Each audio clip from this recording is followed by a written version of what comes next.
Hello hello hello, आप सभी बच्चों को एमआर का बहुत बहुत नमस्कार। अभी तक करंट इलेक्ट्रिसिटी के समरी लेक्चर में हमने बहुत सारी चीजें पढ़ ली है। आज है समरी लेक्चर का पार्ट 2।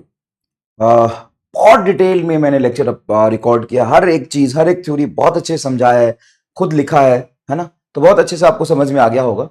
अभी तक हमने पढ़ा क्या है, अभी तक हमने क्या क्या कंप्लीट किया है। तो अभी तक हमने कंप्लीट किया है बेसिक फॉर्मुलेशन वाला part, instantaneous current, average current, current की प्रॉपर्टी, और बहुत सारे करंट के क्वेश्चंस किए थे, ग्राफिकल बेस्ड और इंटीग्रेशन डिफरेंशिएशन बेस्ड। उसके बाद ड्रिफ्ट वेलोसिटी, करंट डेंसिटी का फॉर्मूला, मोबिलिटी का फॉर्मूला, रेसिस्टिविटी का फॉर्मूला, ओम्स लॉ का फॉर्मूला, ये सारा चीज पार्ट हमने कंप्लीट करके वी बराबर I R potential drop across the resistance पढ़ा था। Variation of resistance, volume constant है तो एरिया पे डिपेंडेंसी, रेडियस पे डिपेंडेंसी, एरिया कांस्टेंट है तो लेंथ पे डिपेंडेंसी, वॉल्यूम कांस्टेंट है तो लेंथ पे डिपेंडेंसी, रेडियस पे डिपेंडेंसी, लेंथ कांस्टेंट रख के एरिया और लेंथ पे डिपेंडेंसी, एरिया और रेडियस पे डिपेंडेंसी। और उसके बाद हमने सर्किट एनालिसिस पढ़ा, क्रिचॉफ्स लॉ पढ़ा। क्रिचॉफ्स लॉ पढ़ने के बाद charging and discharging of resistance पढ़ा था। ठीक है, तो आज हम लोग क्या क्या कवर करेंगे, सॉरी अभी हम लोग क्या क्या कवर करेंगे, अभी हम लोग कवर करेंगे कॉम्बिनेशन ऑफ सेल, बहुत इंपॉर्टेंट पार्ट है। कॉम्बिनेशन ऑफ सेल के बाद पढ़ेंगे different type of combination of cell, maximum power theorem, power drop, bulb, combination of bulb, और देन एमीटर, वोल्टमीटर, गैल्वेनोमीटर, ये वाली चीज हम आज कवर करेंगे। ठीक है, चलिए। Combination of cell, combination of cell मतलब बैटरी। सीरीज कॉम्बिनेशन सबसे पहले देखेंगे हम, क्या देखेंगे, सीरीज कॉम्बिनेशन। देखिए बेटा, ये बैटरी है जिसका ईएमएफ है E1, इंटरनल रेसिस्टेंस है R1। इंटरनल रेसिस्टेंस को इसके पीछे आगे कहीं भी लगा सकते हैं, और जहां भी बैटरी खत्म हो रहा है उसके बाद ये दूसरा बैटरी शुरू हुआ जिसका ईएमएफ है E2, इंटरनल रेजिस्टेंस है R2।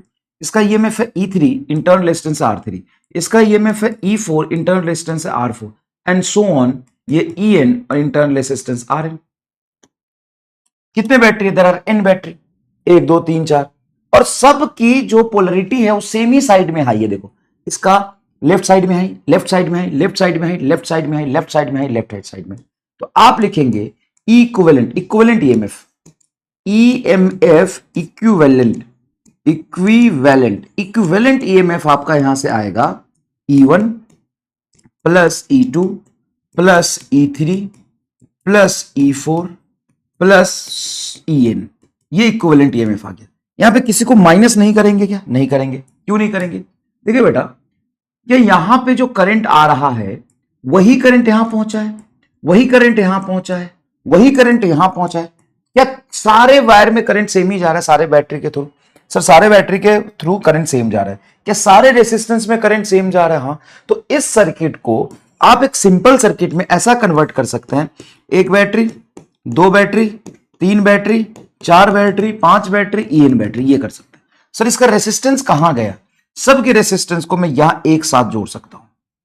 सर आप ऐसा कह रहे हो? यस, मैं ऐसा कह रहा हूं, ऐसा कह रहा हूं। ये आपका हो गया En, E1, E2, E3, E4, En, R1, R2, R3, R4, Rn and so, ऐसे लिख सकते हैं। तो सब बैटरी को एक साथ कैसे कर दिया आपने? रेसिस्टेंस को इधर क्यों ले गए?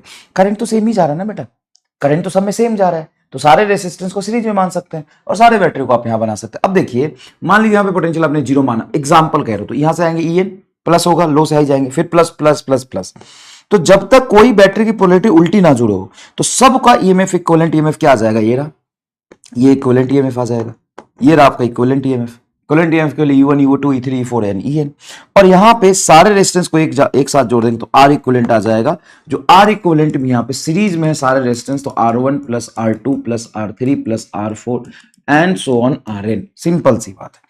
तो सारे इक्विवेलेंट रेजिस्टेंस को हम सीरीज में जोड़ के निकालेंगे, सारे रेजिस्टेंस को सीरीज में जोड़ के इक्विवेलेंट रेजिस्टेंस निकाल लेंगे, और ये हो गया equivalent EMF of the battery. ये हो गया equivalent EMF of the battery.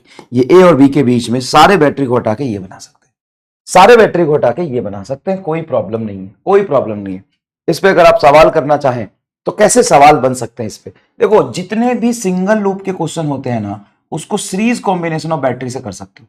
जितने भी सिंगल लूप के सवाल होते हैं ना, इस तरीके के सवाल होते हैं, इस तरीके के सवाल होते हैं, इस तरीके के सवाल है। मान लो, मतलब कि बताओ लूप में कितना करंट फ्लो करेगा, आपको दिया हुआ है ये 10 वोल्ट है साहब, ये क्लोज है, ये 2 ओम है, ये 40 वोल्ट है, ये 20 वोल्ट है, ये 10 वोल्ट है, ये 4 ओम है। तो लूप में कितना करंट फ्लो करेगा? तो आप एक काम कर सकते हैं, 4 ओम को यहाँ रहने दीजिए, इस 2 ओम को यहाँ पे साथ में बना सकते हैं। तो आप ऐसे लिख दो ना तो कोई बुराई नहीं है, ये 4 ओम और ये 2 ओम बिल्कुल सीरीज में है, क्योंकि जो भी करंट बहेगा इस पूरे लूप से सेम बहेगा। अच्छा ठीक है। अच्छा अब देखो यहाँ पे एक बैटरी बना है। सर एक बैटरी है जिसका पॉजिटिव टर्मिनल लेफ्ट की तरफ, ये इसका पॉजिटिव टर्मिनल इसी की तरफ है। हाँ सर। इसका भी ऊपर है। हाँ सर। अब आप यहाँ आए, यहाँ आए, लेकिन जिस तरफ देखो, मान लो कि मैं यहाँ पे बोलता हूँ ए, तो इसका टर्मिनल ए हाई की तरफ, इसका हाई टर्मिनल ए की तरफ, इसका भी हाई ए की तरफ, इसका पीछे वाला टर्मिनल ए की तरफ है। अब ध्यान से देखिए, ये छोटा है, ये बड़ा है। तो आप जैसे ये 4 ओम है, 4 ओम के पास बड़ा डंडा है ना। हाँ सर। ऐसे ये बड़ा डंडा, ऐसे छोटा, ये यही बना लिया। चलो ये 10 वोल्ट को यही बना लिया। अगर धीरे धीरे आप यहां बनाते इसको तो यही तो दिखाते, यही तो दिखाते, क्योंकि ये लो है, ये हाई है। तो अगर इसको उठा के तुम यहां बनाते, ये दिखाते, यहां बनाते तो सर यहां भी बनाता तो मैं ऐसे दिखाता कि इसको उठा के यहां लेता तो ये लो और ये हाई ऐसे आता सर, ये बनेगा सर। यस, मैं यही कह रहा था, मैं यही कह रहा था। ये आपका हो गया 10 वोल्ट का, ये हो गया आपका 20 वोल्ट का, 20 वोल्ट का, ये हो गया 40 वोल्ट का, ये हो गया 10 वोल्ट का। अब यहां से यहां तक जाओ तो जोड़ो क्या करो, तो ये 10 में, और 10 का टर्मिनल इधर हाई है, 20 का इधर हाई है। अगर तुम यहाँ पे 0 वोल्ट मान भी लेते हो, अगर मान लो 0 वोल्ट तुमने माना, तो 0 से यहां जाओगे -10, -10 में 20 जोड़ोगे 10 आएगा, 10 और 40 50, 50 और 10 60। तो करंट आएगा तेरा 60/4 2 6, 10 एम्पियर, 10 एम्पियर करंट है। ऐसा है, समझ रहे हो? अपोजिट पोलैरिटी को हम क्या करेंगे, सब्ट्रैक्ट कर देंगे। If N identical battery E and N connected in series, N identical battery मतलब सारे बैटरी का जो ईएमएफ है ई है, और रेसिस्टेंस जो आपका है वो आर है। सारे बैटरी का ईएमएफ आपका क्या है, ई, और रेसिस्टेंस है इंटरनल आर। तो सबको अगर सीरीज में जोड़ोगे और अपोजिट पोलैरिटी नहीं बोला है, सिंपल लिखा है, तो बेसिक बात है सबकी पोलैरिटी सेम होगी। तो ई ई ई करके कितने हो जाएंगे, एन ई। और यहाँ पे सारे रेसिस्टेंस को, कितने रेजिस्टेंस है, एन रेजिस्टेंस है, सबका इंटरनल रेजिस्टेंस कितने, आर, तो ये हो जाएगा आपका एन आर। ये हो गया आपका आर इक्विवेलेंट, ये हो गया आपका इक्विवेलेंट ईएमएफ, ये हो गया आपका इक्विवेलेंट ईएमएफ, ये आएगा। देखिए ये हो गया आपका इक्विवेलेंट ईएमएफ एन, और ये हो गया आपका एन आर। देखिए एन एन आर। बताइए कोई प्रॉब्लम, बताइए कोई problem? If N identical battery E are connected in series out of N battery, N battery are reverse, out of N battery are reverse, N battery जो भी है उसमें से कुछ एम बैटरी को उल्टा जोड़ दिया। जैसे मान लो मैं तुम्हें एग्जांपल बताता हूं कि 3 बैटरी है मेरे पास, अगर तीनों बैटरी को इस तरीके से जोड़ा है तो ई कितना होता, 3। अगर एक को उल्टा जोड़ दूं तो क्या होगा सर? अगर यहां पे 0 मानू तो 0 से यहां पे पहुंचूंगा -ई, फिर यहां पे जाऊंगा +ई, तो ये 0 हो गया, फिर ई आएगा। मतलब एक को उल्टा करने पे एक को और वो खा जाएगा। तो इक्विवेलेंट ईएमएफ यहां पे आएगा, इक्विवेलेंट ईएमएफ यहां पे आएगा। टोटल बैटरी कितनी है, एन, तो इक्विवेलेंट ईएमएफ आएगा एन ही। अगर सारे सेम में होते तो एक उल्टा करने से 2 को खा जाता है, -2 एम। यहां से आप ई को कॉमन निकाल सकते हैं, हाँ ई को कॉमन निकाल सकते हैं, n -2 एम आएगा। ये है इक्विवेलेंट ईएमएफ। और रेसिस्टेंस की पोलैरिटी अगर देखें तो वो तो बैटरी को उल्टा या सीधा जोड़ो, उसका रेसिस्टेंस तो आ रहा है, वो आ जाएगा आपका एनआर। एग्जाम्पल के लिए हम समझ लेते हैं कि out of 5 battery 2 are connected in reverse direction. Example यहां लेते हैं, out of 5 battery 2 are connected, 2 are connected, 2 are connected in with reverse polarity, with reverse polarity, with reverse polarity. Out of 5 battery, देखिएगा ध्यान से, out of 5 battery, out of 5 battery 2 are connected in a reverse polarity, 2 are connected in reverse polarity. तो 5 battery में से 2 को हमने उल्टा जोड़ दिया, 5 बैटरी में से 2 को हमने उल्टा जोड़ दिया। तो एक बात बताओ, 2 को उल्टा जोड़ोगे, चलो जोड़ देते, चलो 1 2 बैटरी जोड़ा, 5 बैटरी में से 2 को उल्टा जोड़ा, 3 को सीधा जोड़ा, और 2 को क्या किया, उल्टा पोलैरिटी के साथ जोड़ा, ये है। और सबकी इंटरनल रेजिस्टेंस आर होगी। तो देखो ई, अगर ये देखिए इधर है, इधर 3 हुआ, लेकिन एक उल्टा जोड़ने पे एक ई घटेगा, एक उल्टा जोड़ने पे एक ई घटेगा।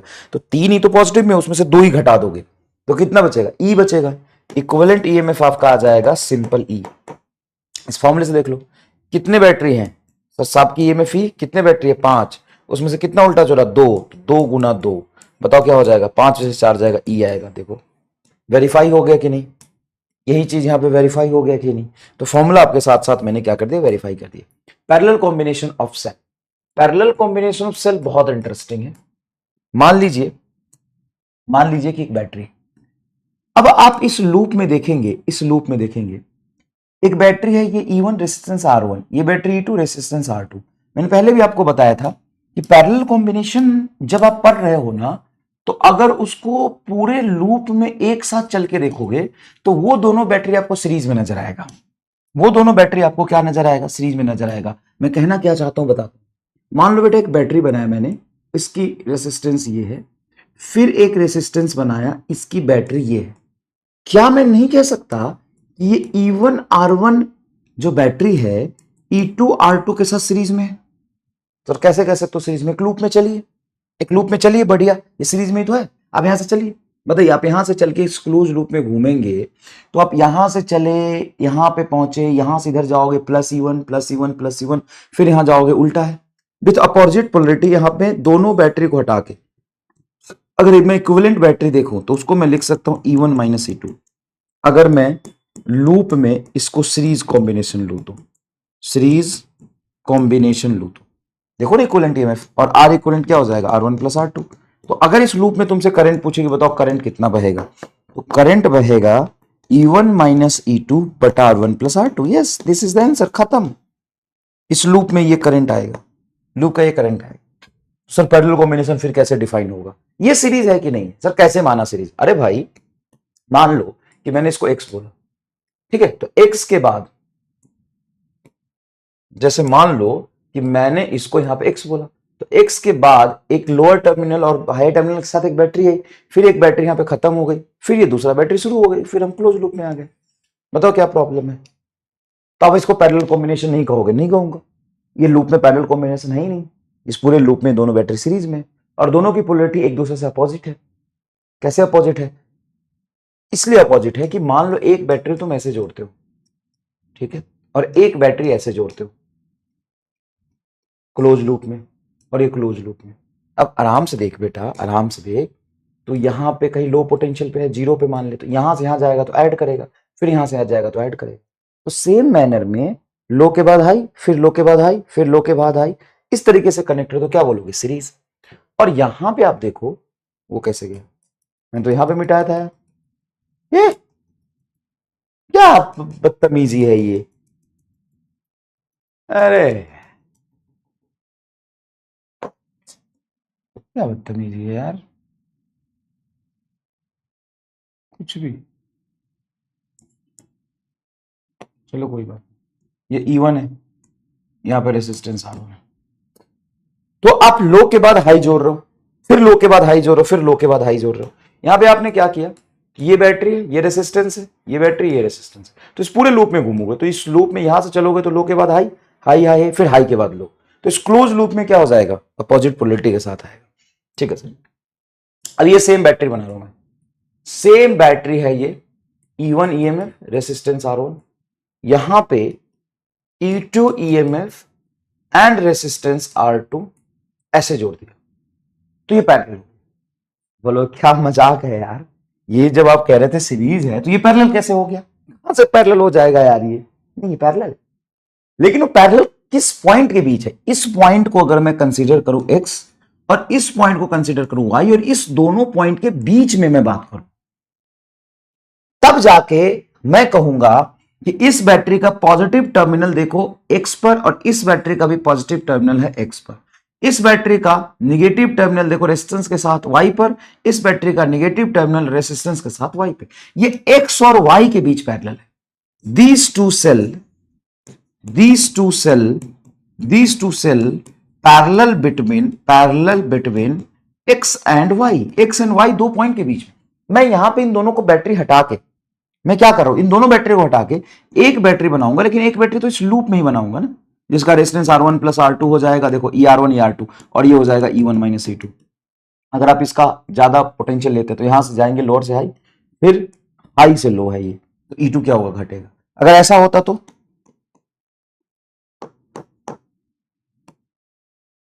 और पूरे लूप में चलते तो देखो लो से हाई प्लस करेंगे, लो से हाई फिर प्लस करेंगे, तो दोनों की पोटेंशियल क्या हो जाती है, ऐड हो जाती। क्या आपको समझ में आया? ये दोनों सीरीज में कहाँ है, पूरे लूप में घूमोगे तब, इस पूरे लूप में घूमोगे तो आप बोल सकते हो कि एक बैटरी जहां पे खत्म हुआ उसका दूसरा बैटरी घूमा, ये क्लोज लूप में है। ये कहां है, इस क्लोज लूप में हमने इस पॉइंट के बीच हमने इस दोनों को सीरीज में माना, पूरे लूप में सीरीज में माना। लेकिन अगर एक्स और वाई में रिस्ट्रिक्ट कर दो, मैं बोलूं कि एक्स एक पॉइंट है और वाई एक पॉइंट है, इन दोनों के बीच में ये पैरेलल है, तो इन दोनों को हटा के एक्स और वाई के बीच में, इसमें करंट नहीं निकाल सकता मैं बोल सकता हूं करंट निकालूंगा तो लूप में जाऊंगा, लूप में इन दोनों को क्या लूंगा मैं, सीरीज में। अब मैं एक्स और वाई के बीच दो बैटरी को पैरेलल मानते हुए एक्स और वाई के बीच में एक इक्विवेलेंट, दोनों को हटा के एक बैटरी लगाऊंगा, इक्विवेलेंट बैटरी, उसकी इक्विवेलेंट ईएमएफ होगी कुछ, उसकी इक्विवेलेंट ईएमएफ है कुछ, और इसकी आर इक्विवेलेंट होगी। ईएमएफ इक्विवेलेंट पैरेलल कॉम्बिनेशन में क्या आएगा, तो पैरेलल कॉम्बिनेशन में आता है बेटा E1। अच्छा, इसका सेम पोलैरिटी कैसे लेंगे, एक्स की तरफ इसका हाई और इसका भी हाई एक्स की तरफ, दोनों को सेम पोलैरिटी में लोगे। लेकिन सिर्फ लूप में चलते तो लो से हाई, और फिर एक्स से कोई मतलब नहीं, हम घूम के लूप में चल रहे तो लो से हाई, हाई हाई हाई से लो, तो हम क्या करते अपोजिट में लेते।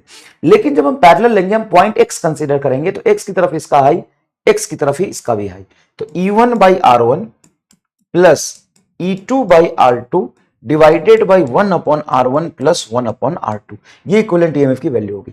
और आर इक्विवेलेंट बेटा पैरेलल कॉम्बिनेशन में वही जो 1/R equivalent is equal to 1/R plus 1/R।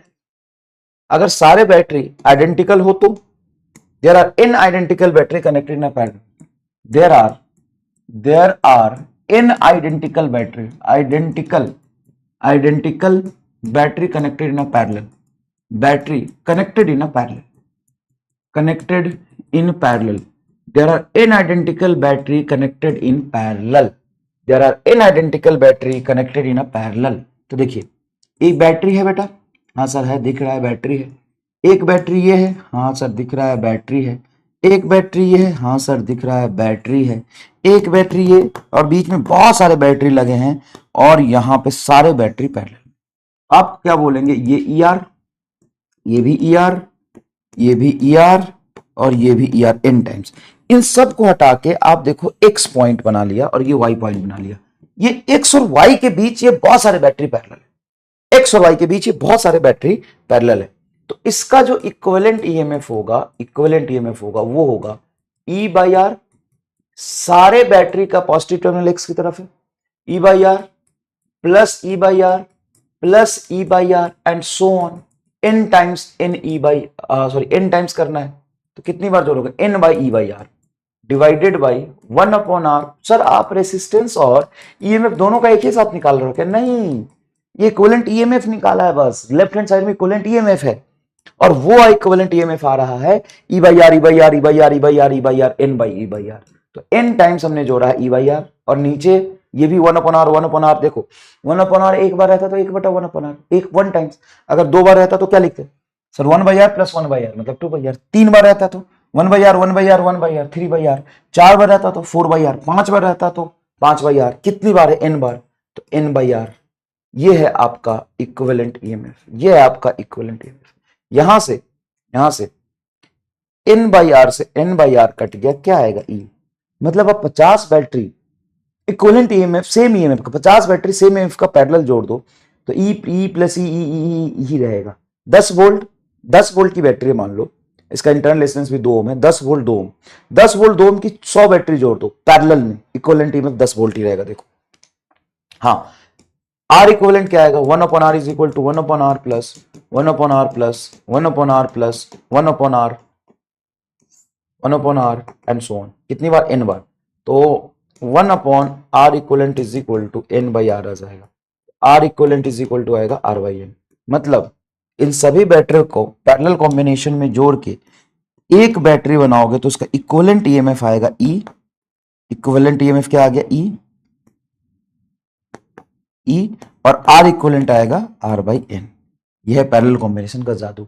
यहां पे आप एग्जांपल से देख सकते हैं, मान लीजिए इंटरनल रेसिस्टेंस अगर अलग हो जाएगी ना तो बैटरी अलग हो जाएगा, ऐसा नहीं तुम कह सकते ये 10 वोल्ट 2 और ये 10 वोल्ट 1 तो दोनों बैटरी 10-10 वोल्ट की है क्या, हाँ।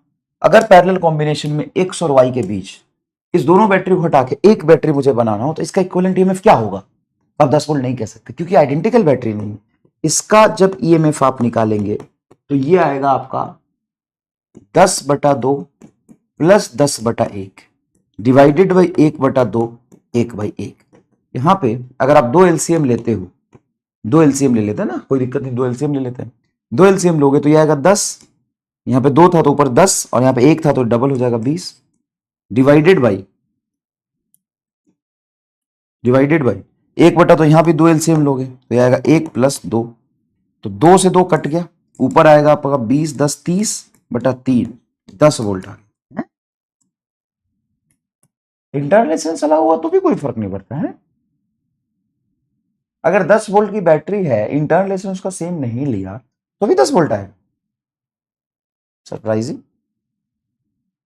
एक बार और देखता हूं यार, ये काटोगे 5 और 10 15 और ये 3/2, हाफ प्लस एक 3/2, तो काटोगे 5 तिहाई 15, 5 दूना 10, 10 आ रहा है यार। अच्छा, इसका इक्विवेलेंट ईएमएफ क्या आ जाएगा? तो पैरेलल कॉम्बिनेशन में 1 और 2 को जोड़ना है तो 2 गुना 1/2 + 1, ऐसे फटाफट कर सकते हो, 2/3 ओम, आर इक्विवेलेंट 2/3 ओम आ गया। अरे यार, मैंने तो सोचा था आइडेंटिकल बैटरी का मतलब तो यही हुआ ना कि ईएमएफ भी सेम और रेसिस्टेंस भी सेम, ईएमएफ भी सेम और रेसिस्टेंस भी सेम, है ना। चलो ये करते हैं, मान लो कि 20 वोल्ट की बैटरी है और इसका रेसिस्टेंस है 4 ओम, और ये 20 वोल्ट की बैटरी है, इसका रेसिस्टेंस है 1 ओम। इक्विवेलेंट ईएमएफ पैरेलल कॉम्बिनेशन का मतलब, पैरेलल कॉम्बिनेशन मतलब इस दोनों पॉइंट के बीच। सीरीज अगर लूप में चलेंगे तो सीरीज में आ जाएगा। चलो ये बोलो क्या होगा, इक्विवेलेंट ईएमएफ होगा 20/4 प्लस 20/1 डिवाइडेड बाई 1/4 प्लस 1। यहाँ पे 4 एलसीएम लोगे, यहाँ 4 एलसीएम लोगे तो ये तो 20 ही आएगा, ये आ गया आपका 80, 20 चौक 80। यहाँ पे 4 एलसीएम लोगे तो 1 और ये 4, 4 से 4 कट गया 20 और 80 और 20 100/5, 4 5 20 25 100, 20 वोल्ट आ गया, 20 वोल्ट, 20 वोल्ट। तो भाई इंटरनल रेजिस्टेंस से कोई फर्क नहीं पड़ता। अगर ईएमएफ सेम है, अगर ईएमएफ सेम है तो उसका इक्विवेलेंट ईएमएफ उतना ही आएगा, 20 वोल्ट ही आएगा, 20 वोल्ट ही आएगा, ठीक है।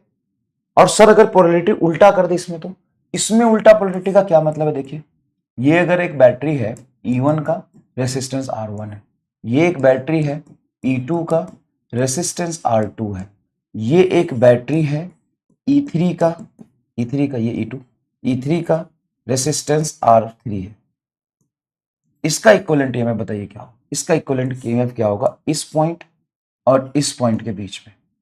इसका इक्विवेलेंट ईएमएफ क्या होगा इस पॉइंट भाई साहब और इस पॉइंट के बीच में? तो आप लिखेंगे equivalent EMF equivalent E1/R1 plus E2/R2 minus E3/R3 divided by 1/R1 plus 1/R2 plus 1/R।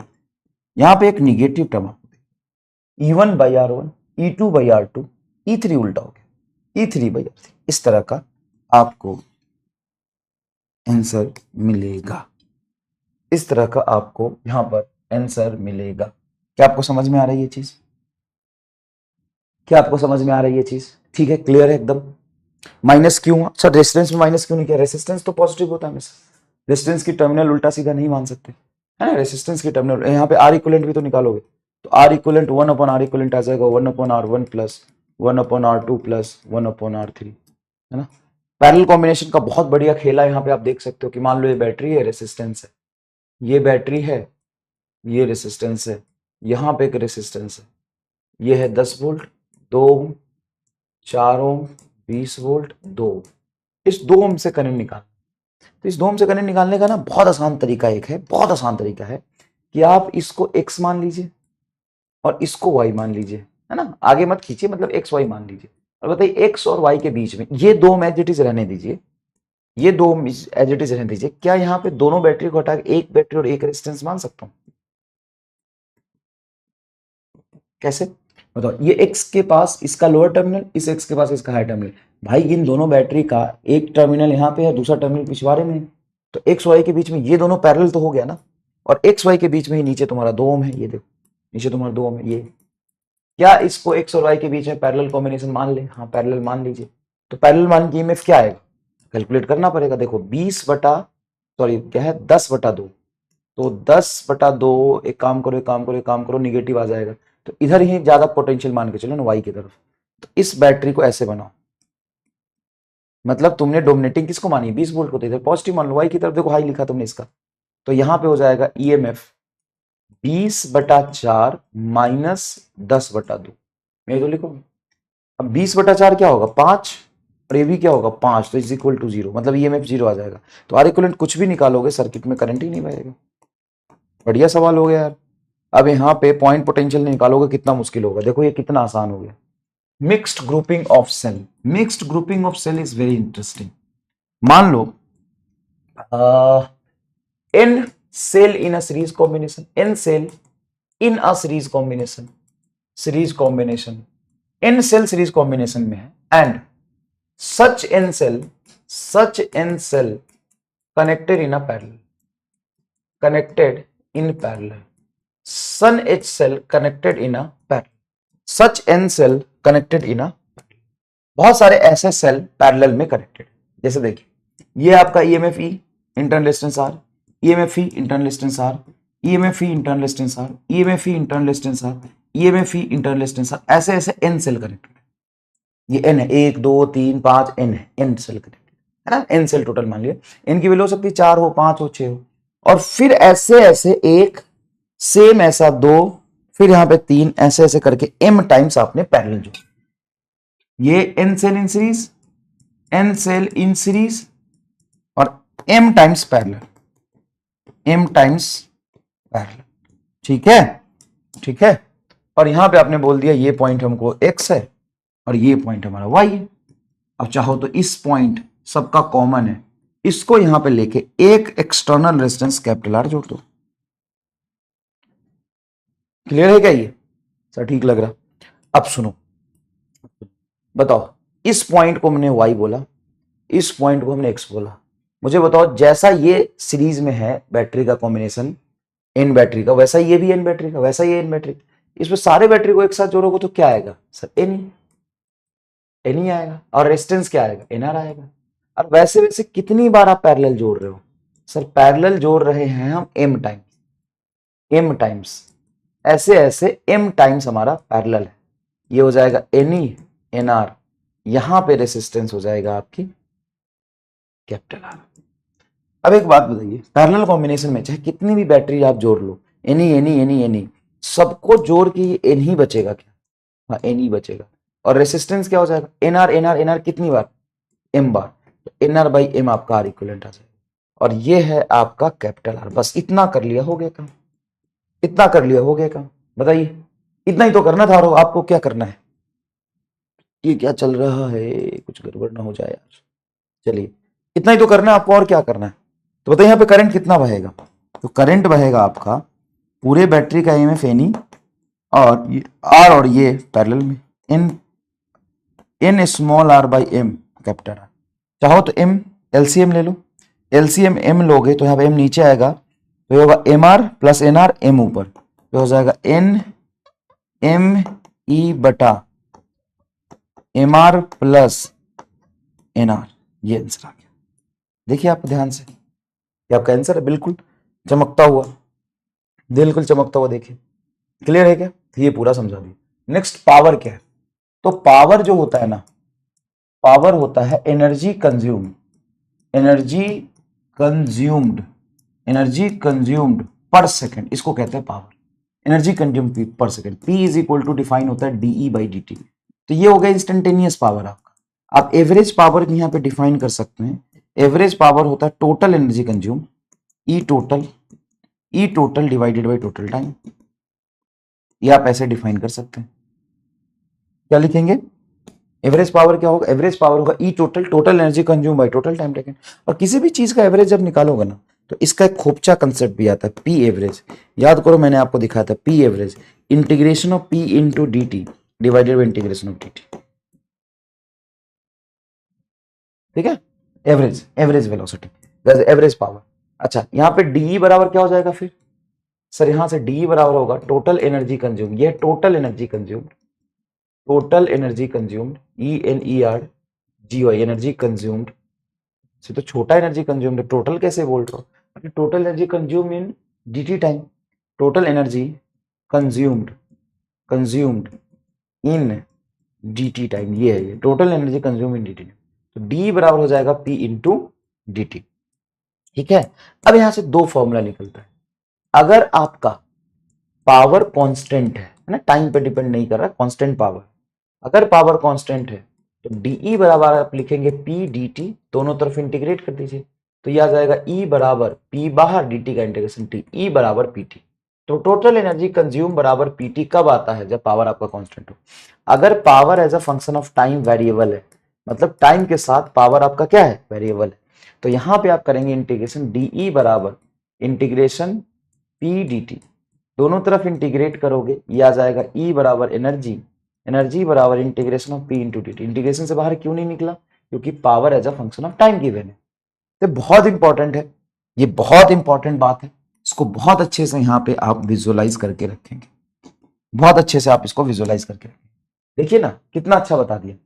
देखो P बराबर होता है D बाई DT, DT को यहाँ ले जाओ तो DE बराबर P DT, DE बराबर P DT। अगर पावर कांस्टेंट है तो इंटीग्रेट करोगे तो कांस्टेंट चीज इंटीग्रेशन से बाहर आ जाता है, तो P बाहर DT का इंटीग्रेशन सिर्फ T, तो एनर्जी बराबर PT। यही joules law of heating effect, यही है तेरा joules law of heating effect, joules law of heating effect, joules law of heating effect, यही तो है joules law of heating effect. और क्या है, क्या है और है क्या? Joules law of heating effect, यही तो है joules law of heating effect. P को हम VI अभी पुट करेंगे तो देखेंगे आप, D बराबर होगा P DT, तो एनर्जी कंज्यूम आ जाएगा P इंटू DT। अगर power as a function of time दे, जैसे पावर दिया हुआ है तुम्हारा P is equal to P nought T, तो वेरिएबल पावर है, तो P नॉट T रख के टोटल एनर्जी कंज्यूम आप निकालें। सर ये पावर, मान लो कि एक रेसिस्टेंस और इस रेसिस्टेंस में करंट आई जा रहा, तो ओम्स लॉ के अकॉर्डिंग यहां पे पोटेंशियल ड्रॉप कितना होगा ये हमने समझा था। हाँ सर, IR होगा। यहाँ पे पावर कंज्यूम, पहले पावर कंज्यूम समझो क्या है। Power consume is energy consume पर सेकंड, एक सेकंड में जो एनर्जी कंज्यूम है उसको P कहते हैं। देखो यहाँ पे एक सेकंड रखो, एक सेकंड रखो तो E बराबर क्या हो जाएगा P, और टाइम T रखोगे तो टोटल एनर्जी कंज्यूम होता है P इंटू T। एक सेकंड में जो पावर एनर्जी कंज्यूम होता है ना उसको P कहते हैं।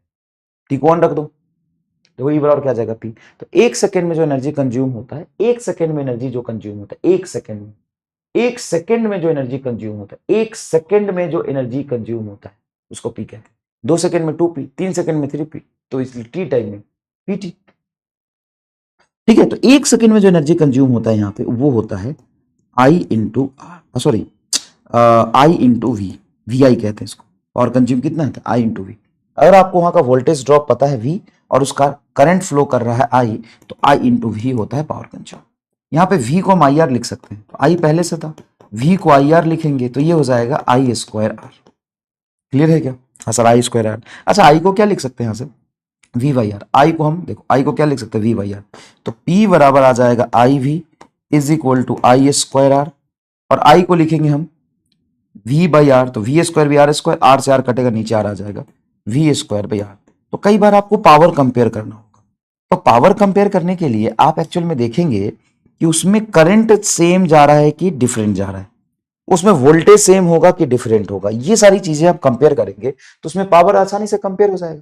पावर का एक फॉर्मूला नहीं है आपके पास, पावर का 3 फॉर्मूला है। P is equal to IV V square बटा R, I square R।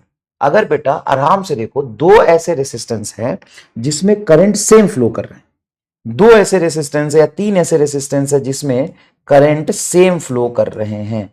Current क्या फ्लो कर रहे हैं? सेम फ्लो कर रहे हैं। दो ऐसे रेसिस्टेंस है जिसमें करंट सेम फ्लो कर रहे हैं, करंट सेम फ्लो कर रहे हैं। दो ऐसे रेसिस्टेंस है जिसमें करंट सेम फ्लो कर रहे हैं। अगर इसमें करंट सेम है तो P इज डायरेक्टली प्रोपोर्शनल टू R होगा कि नहीं होगा?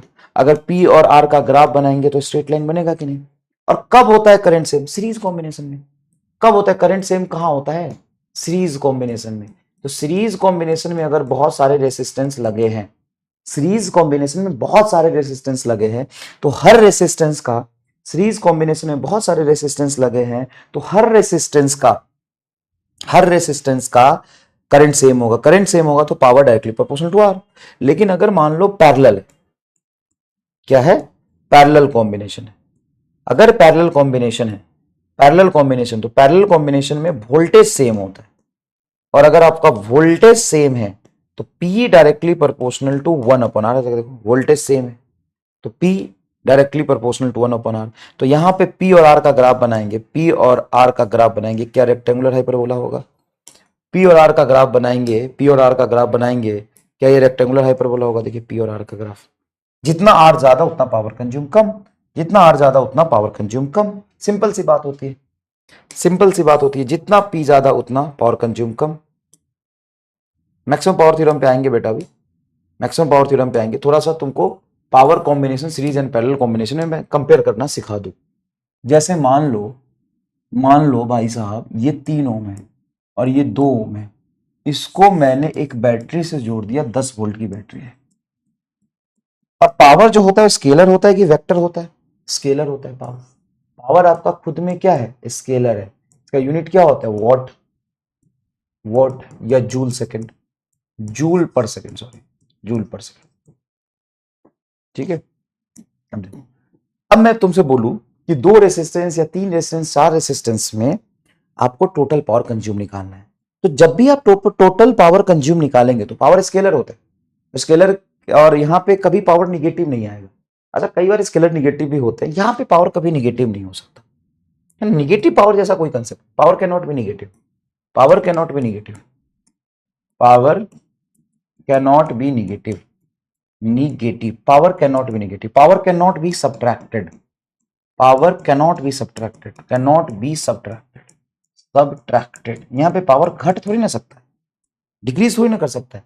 मान लो यहाँ पे पावर कंज्यूम हुआ, मैं एग्जांपल बता रहा हूँ 4 वाट, और इसमें मान लो पावर कंज्यूम हुआ 16 वाट, तो 4 और 16 20 वाट ही होगा।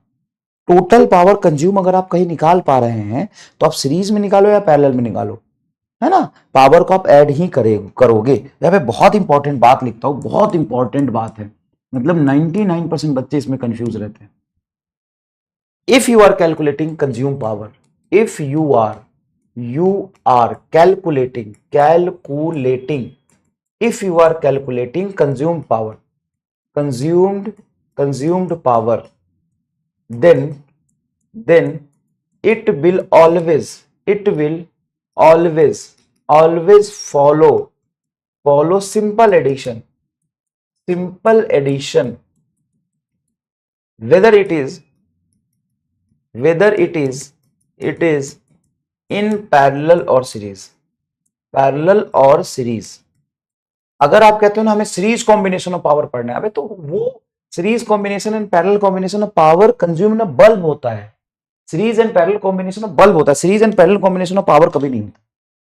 आप नहीं समझे, series and parallel combination of power कभी नहीं होता, series and parallel combination of bulb होता है। Series and parallel combination of क्या होता है? बल्ब होता है। Series and parallel combination of power कभी नहीं होता है।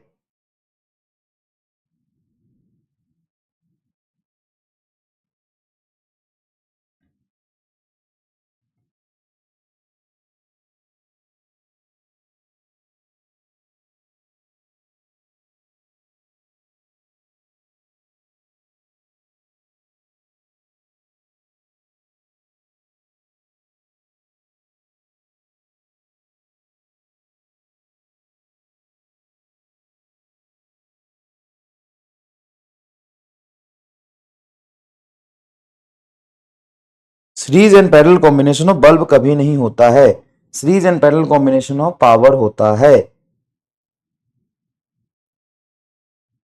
ठीक है, series and parallel combination of power नहीं होता, बल्ब होता है।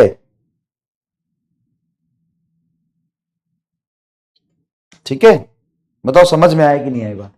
इफ यू आर कैलकुलेटिंग, इसको लिखो अच्छे से, if you are calculating consume power, then it will always follow simple addition whether it is parallel or series।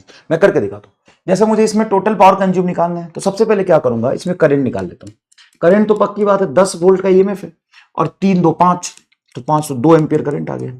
अब 2 एम्पियर जो करंट आया, तो इसमें अगर मैं पावर कंज्यूम P1 निकालू तो हमें करंट पता है 2 एम्पियर, तो हम I² R से निकाल सकते हैं। 2 का होल स्क्वायर इंटू रेसिस्टेंस 3 है, 3 है ना, 2 का होल स्क्वायर 4 इंटू 3 कितना होगा? 12 वोल्ट।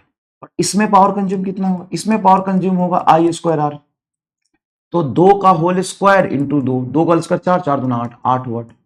अब पता है पी टोटल में कितना लिखूंगा, टोटल कंज्यूम, टोटल कंज्यूम्ड मैं हमेशा और हमेशा लिखूंगा 12 प्लस 8 इज इक्वल टू 20 वाट, चाहे कुछ भी हो जाए मैं 20 वाट ही लिखूंगा। सिंपल ऐड करूंगा, सिंपल ऐड करूंगा, 20 वाट होगा। अब चाहो तो तुम डायरेक्टली 20 वाट निकाल लो। बताओ इस सर्किट का टोटल आर इक्विवेलेंट 5 ओम आएगा सर, 5 ओम आएगा। अच्छा 5 ओम जो तुम लगाओगे दोनों का एक साथ जोड़ के लगाओगे और यहाँ पे 10 वोल्ट की बैटरी लिखोगे, हाँ या ना, हाँ सर, हाँ, 10 वोल्ट की बैटरी 5 ओम रेसिस्टेंस, तो ये 10 वोल्ट की बैटरी पूरा आर इक्विवेलेंट जो आएगा उसमें एग्जैक्ट वोल्टेज कंज्यूम होगा। हाँ, तो पी टोटल पूरे सर्किट में V square by R equivalent से भी निकाल सकते हैं। वी स्क्वायर है 10 का होल स्क्वायर बटा आर कितना है 5, 10 का होल स्क्वायर 100 बटा 5, बताओ 20 वाट आया कि नहीं आया, हाँ सर 20 वाट ही आया। अच्छा ये छोड़ो, तुम ऐसे भी निकालो, करंट निकाल लो एक बार, करंट कितना होता है 10 बटा 5 2 एम्पियर, तो 2 एम्पियर करंट आया। और करंट से निकालो आई स्क्वायर आर, 2 का होल स्क्वायर 4, 4 गुना 5 20 वाट। तो किसी भी तरीके से निकालो आंसर, पूरे सर्किट का 20 वाट आ रहा है कि नहीं आ रहा है, पूरे सर्किट का 20 वाट आ रहा है कि नहीं आ रहा है, सर आ तो रहा है।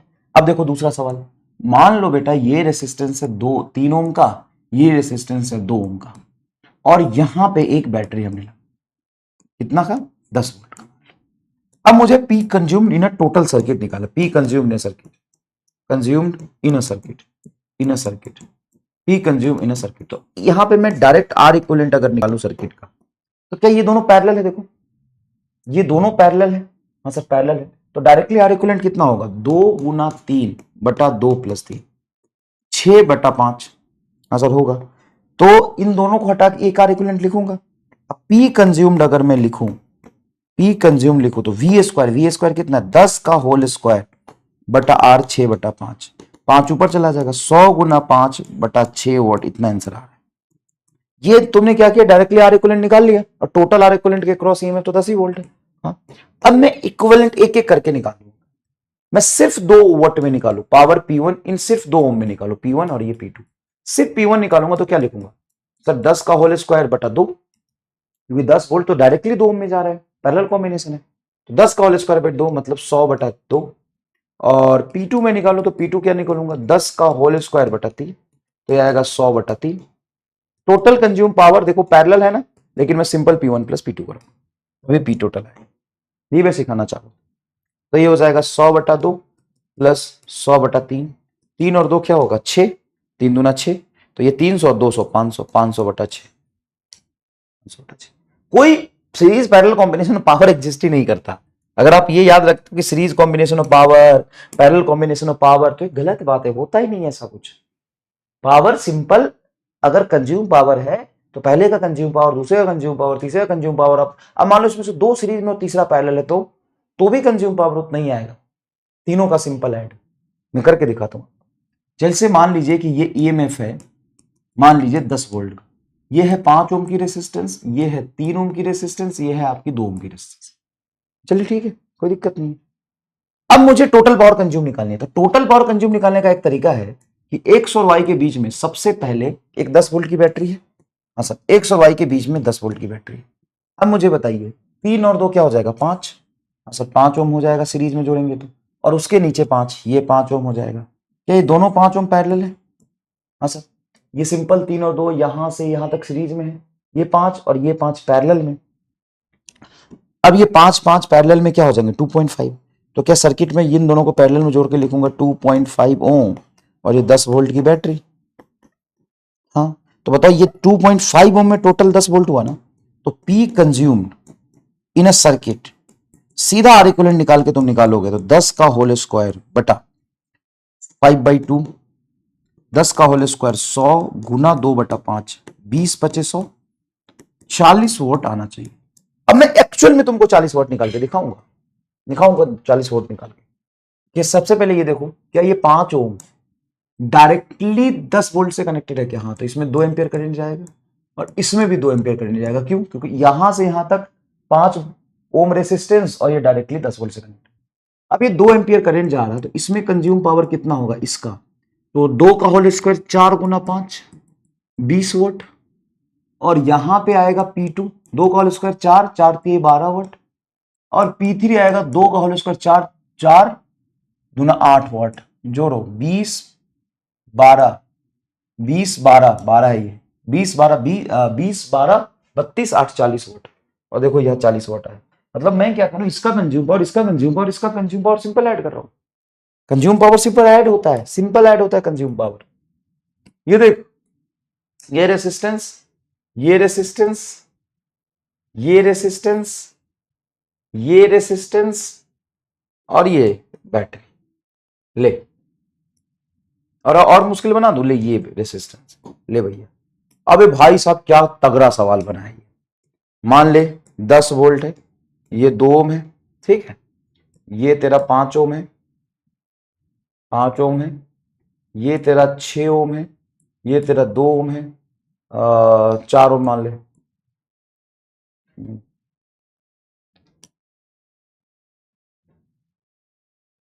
तीन ओम मान ले, चलो 3, और ये भी 3 ओम है, 5 ओम 2 ओम, 6 6 3 18, 6 3 9, तो 2 आएगा, 2 3 5 5 5 5 5 2.5 2.5, और ये दे देता हूं मैं 2.5। अब इंडिविजुअल उसमें पावर कंज्यूम निकालो, तो इंडिविजुअल पावर कंज्यूम कैसे निकालते हैं, या तो सर्किट का करंट निकाल लो, नहीं तो पोटेंशियल ड्रॉप निकाल लो। पोटेंशियल ड्रॉप से भी निकाल सकते हो और करंट से भी निकाल सकते हो। अब यहाँ पे क्या कर सकते हो, अब यहाँ पे क्या कर सकते हो कि सबसे पहले ये दो पैरेलल में है, हाँ, इसको 6 3 2, 2 और 3 5, 5 और 5 पैरेलल, पैरेलल के बाद ये 2.5, तो 2.5 2.5 ये 5, ये 5 5 2.5 2.5 आएगा, तो करंट यहां से जा रहा है आपका 2 एम्पियर आया नेट करंट, 2 एम्पियर आ रहा है, तो ये यहां से करंट 2 एम्पियर आ रहा है, 2 एम्पियर में से इसमें कुछ जाएगा, इसमें कुछ जाएगा, तो ये टोटल 5 है, 5 है, तो 1 एम्पियर यहां जाएगा, 1 एम्पियर यहां जाएगा। इस 1 एम्पियर में से यहां पे बांट लो, इसमें अगर x करंट जा रहा है तो इसमें 2x सॉरी, इसमें अगर x जा रहा है तो इसमें 2x जाएगा, 3x बराबर 1, तो x बराबर 1/3, इसमें जाएगा 1/3, इसमें जाएगा 2/3। अब इंडिविजुअल पावर ड्रॉप सब में आप निकाल सकते हैं, कोई खास बात नहीं, इंडिविजुअल पावर ड्रॉप आप सब में निकाल सकते हैं। अब मान लो ये 4 ओम है, ये 8 ओम है, और ये 4 ओम है, तुम्हें इस दोनों 4 ओम, मतलब ये रेसिस्टेंस R1 और ये रेसिस्टेंस R2, इन दोनों 4 ओम में पावर ड्रॉप निकालो P1/P2 का रेशियो। ये है तुम्हारा कोई भी ई वोल्ट, ये जरूरत बताने की जरूरत नहीं है, क्योंकि मैं आपको दो ऐसे रेजिस्टेंस है जो 4 ओम 4 ओम, ये भी 4 ओम, ये भी 4 ओम, और ये 8 ओम, इसमें पावर कंज्यूम मान लीजिए कि P1 है, इसमें पावर कंज्यूम मान लीजिए कि P2 है। तो P1 P2 का रेशियो बताइए कैसे करेंगे, बताइए P1 P2 का रेशियो को बताइए कैसे करेंगे। बहुत आसान है सर, काम करिए, इसमें काम करिए, ये 4 रहने दीजिए, ये 4 ओम रहने दीजिए। अब मुझे बताइए 8 और 4 का पैरेलल कॉम्बिनेशन क्या हो जाएगा, 8 चौक 32, 8 4 12, तो यह जाएगा 32/12 ओम, पैरेलल जोड़ो ना, R1 R2 बटा R1 प्लस R2, हाँ, इनटू ये ई वोल्ट की बैटरी, ऐसे आएगा। अब बताओ इसमें जो करंट जाएगा, इन दोनों को जोड़ के जो पैरेलल माना उसमें भी सेम ही करंट जाएगा, हाँ, तो करंट सेम है, तो यहां पे पावर और यहां पे पावर का जो रेशियो होगा P1/P2 is directly proportional to R1/R2। क्यों, करंट सेम है, आई सेम, तो रेजिस्टेंस सेम।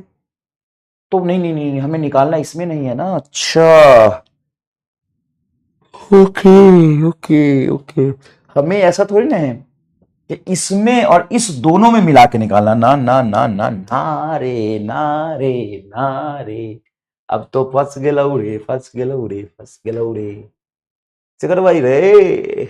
चल एक काम करो, इसमें मान लो कि करंट आई जा रहा है, मान लो, रिज्यूम करने में कोई बुराई नहीं सर, मान लेते आई जा रहा है।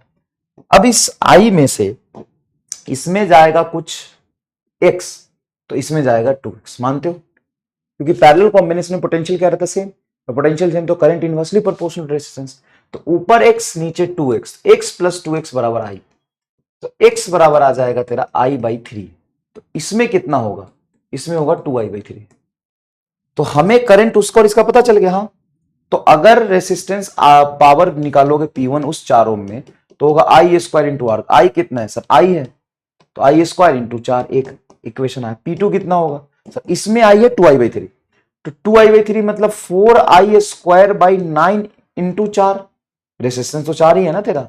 हाँ सर, तो ये हो गया 4i² इंटू 4/9। तो i², 4 से i² 4 कटेगा, 9 ऊपर चला जाएगा, 9:4 इज P1/P2। आई दादा, जोरदार सवाल है। और ऑब्वियस सी बात है P1 ज्यादा पावर कंज्यूम करेगा, क्योंकि उस अकेला 4 ओम में जो करंट है उसमें से कुछ बट के नीचे वाले 4 ओम में आएगा ना, कुछ बट के नीचे वाले 4 ओम में आएगा। मैक्सिमम पावर थ्योरम क्या होता है, तो देखिएगा मैक्सिमम पावर थ्योरम, मान लीजिए कि एक बैटरी है, उसकी रेसिस्टेंस है R, बैटरी का EMF है E, और यहाँ पे कैपिटल रेसिस्टेंस हमने जोड़ा है R। तो R की वैल्यू क्या होनी चाहिए कि ये बैटरी उसमें मैक्सिमम पावर ट्रांसफर करे। तो देखो सबसे पहले इसमें करंट निकालो, तो करंट हो जाएगा E divided by capital R plus small r। हाँ, तो पावर कंज्यूम्ड इन R लिखोगे तो होगा i² इंटू R। आई बोलो कितना है, तो आई है E बटा capital R plus small r का होल स्क्वायर इंटू R, ये है P कंज्यूम। और P कंज्यूम कितना होना, मतलब मैक्सिमम कब होगा, अगर मैं R की वैल्यू चेंज करता हूं, ये वेरिएबल है, तो इसकी वैल्यू में कितना रखो कि ये पावर कंज्यूम मैक्सिमम करे। तो आप लिखेंगे dP/dR इज इक्वल टू 0। मतलब आप इसको, इस P को जो R के फंक्शन में है, आप उसको डिफरेंशिएट कर देंगे और उसको 0 पुट कर देंगे। तो यहां से प्रूफ हो जाता है कि स्मॉल r बराबर capital R at small r बराबर capital R, P consumed will be maximum. Battery का, सेल का जो इंटरनल रेजिस्टेंस है उतना ही अगर सर्किट का एक्सटर्नल रेजिस्टेंस, तो पावर कंज्यूम मैक्सिमम होगा। यहाँ पे E और R का अगर आप ग्राफ बनाएंगे तो R अगर 0 है, देखो R अगर 0 है तो ये 0 प्लस स्मॉल r रहेगा, लेकिन ये 0 से मल्टीप्लाई कर पावर कंज्यूम क्या हो जाएगा 0। तो ग्राफ कुछ ऐसा बनेगा, इस तरह का ग्राफ बनेगा। पावर कंज्यूम मैक्सिमम कहां पे होगा, जब कैपिटल R की वैल्यू जो है ना वो स्मॉल r के बराबर हो, तब जाके तुम्हारा पावर कंज्यूम क्या होगा मैक्सिमम। तो मैक्सिमम पावर कंज्यूम की वैल्यू क्या आएगी, E²/4R। कैसे, देखो स्मॉल r को कैपिटल R रख दोगे तो R 2R का होल स्क्वायर क्या होगा 4R², R से R² कटेगा, नीचे 4R आएगा, तो E²/4R will represent maximum power consume. ये छोटी सी बात है, इसको याद रखिए, थ्योरेटिकल और न्यूमेरिकल ये यूज होता है। बल्ब क्या है, bulb is a pure resistance, bulb is a pure resistance, bulb is a pure resistance. Bulb हमेशा एक रेसिस्टेंस की तरह यूज होता है ही रेसिस्टेंस। बल्ब का हमेशा आप पावर ओवर लिखते हो, लेकिन है क्या वो, resistance. Bulb is nothing but a pure resistance. आप देखिएगा ध्यान से, तो ये बल्ब है मान लीजिए, तो इस बल्ब पे rated power and rated voltage लिखा होता है। बल्ब पे क्या लिखा होता है, rated power and rated voltage. Bulb is a pure resistance, there is a given, there is rated voltage and rated power marked on bulb. There is a rated power and rated voltage, there is a rated voltage and rated power marked on the bulb. Rated voltage and rated power bulb पे mark रहता है। Rated power rated voltage क्या रहता है, bulb पे mark रहता है। जैसे मान लीजिए ये बल्ब है, बड़ा बेकार बल्ब बना है, ये बल्ब है, तो बल्ब पे PR और VR रेटेड रहेगा, ऐसे PR एंड VR रेटेड रहता है। क्या रहता है, PR एंड VR क्या रहेगा, रेटेड रहेगा। तो क्या इसमें सच में पावर कहीं है क्या, नहीं पावर तो नहीं है। क्या इसमें वोल्टेज है क्या, नहीं वोल्टेज तो नहीं है। तो VR और PR रेटेड रखने का क्या मतलब है, उससे ये मतलब है कि वो उसकी लिमिट दी हुई होती है कि इतना वोल्टेज रेट सप्लाई अगर कर दोगे रेटेड के बराबर तो इतना पावर कंज्यूम करेगा। तो ये किस लिए दिया होता है, थ्योरेटिकली ये दिया होता है इसके लिमिटेशंस को, इसकी कैपेसिटी को बताने के लिए। There is a rated voltage and rated power marked on a bulb given for represent its capacity, represent its capacity। ये इतने रेटेड वोल्टेज पे इतना रेटेड पावर देगा। तो अगर इससे ज्यादा वोल्टेज सप्लाई कर दोगे, जो उसका रेटेड है उससे ज्यादा वोल्टेज सप्लाई कर दोगे तो बल्ब फ्यूज हो जाएगा।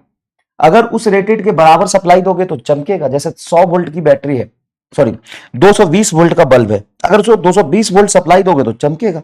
अगर 230 वोल्ट सप्लाई कर देते हो 220 वोल्ट की बैटरी पर, 220 वोल्ट की बैटरी पे 230 वोल्ट सप्लाई कर दोगे तो फूट जाएगा। सिंपल सी बात है, फूट जाएगा। मतलब वैसे तो काम ही नहीं करेगा, नहीं करेगा, बिल्कुल नहीं करेगा।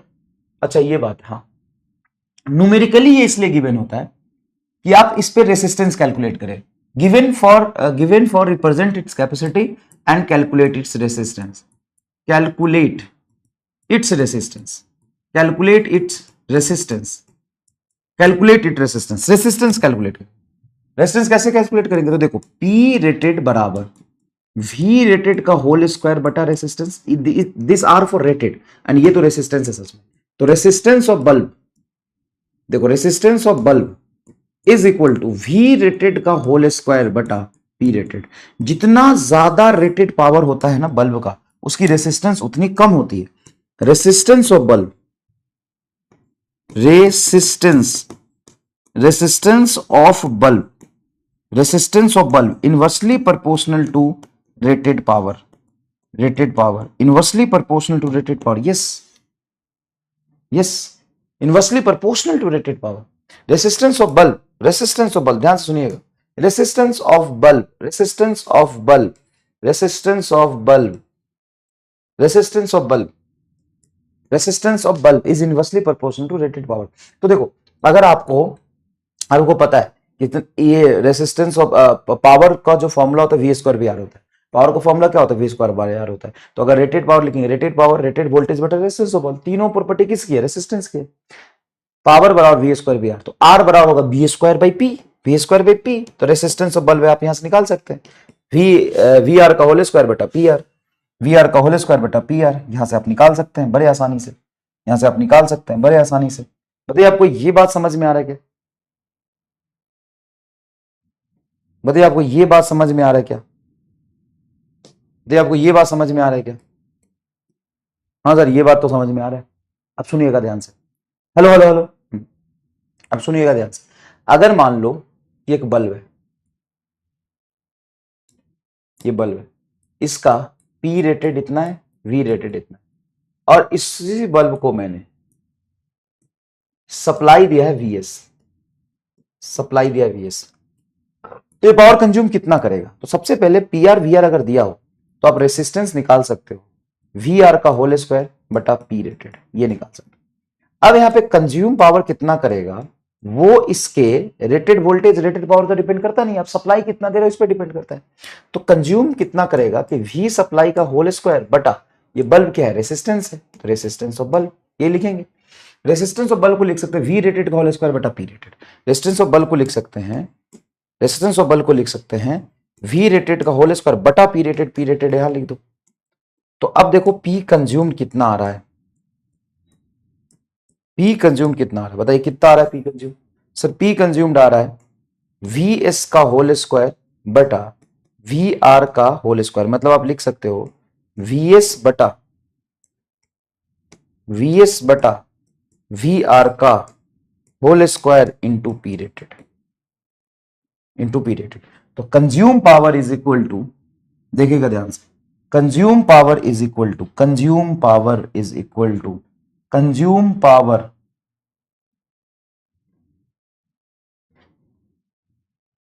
Consume power is equal to, consumed power is equal to, consumed power is equal to rated power into V supply बटा वी रेटेड होल स्क्वायर। अब वी सप्लाई वी रेटेड के बराबर तो कट के 1 आ जाएगा, कंज्यूम पावर रेटेड पावर के बराबर होगा। अगर सप्लाई ज्यादा दे दोगे तो कंज्यूम कभी रेटेड से ज्यादा होता नहीं, फ्यूज कर जाएगा।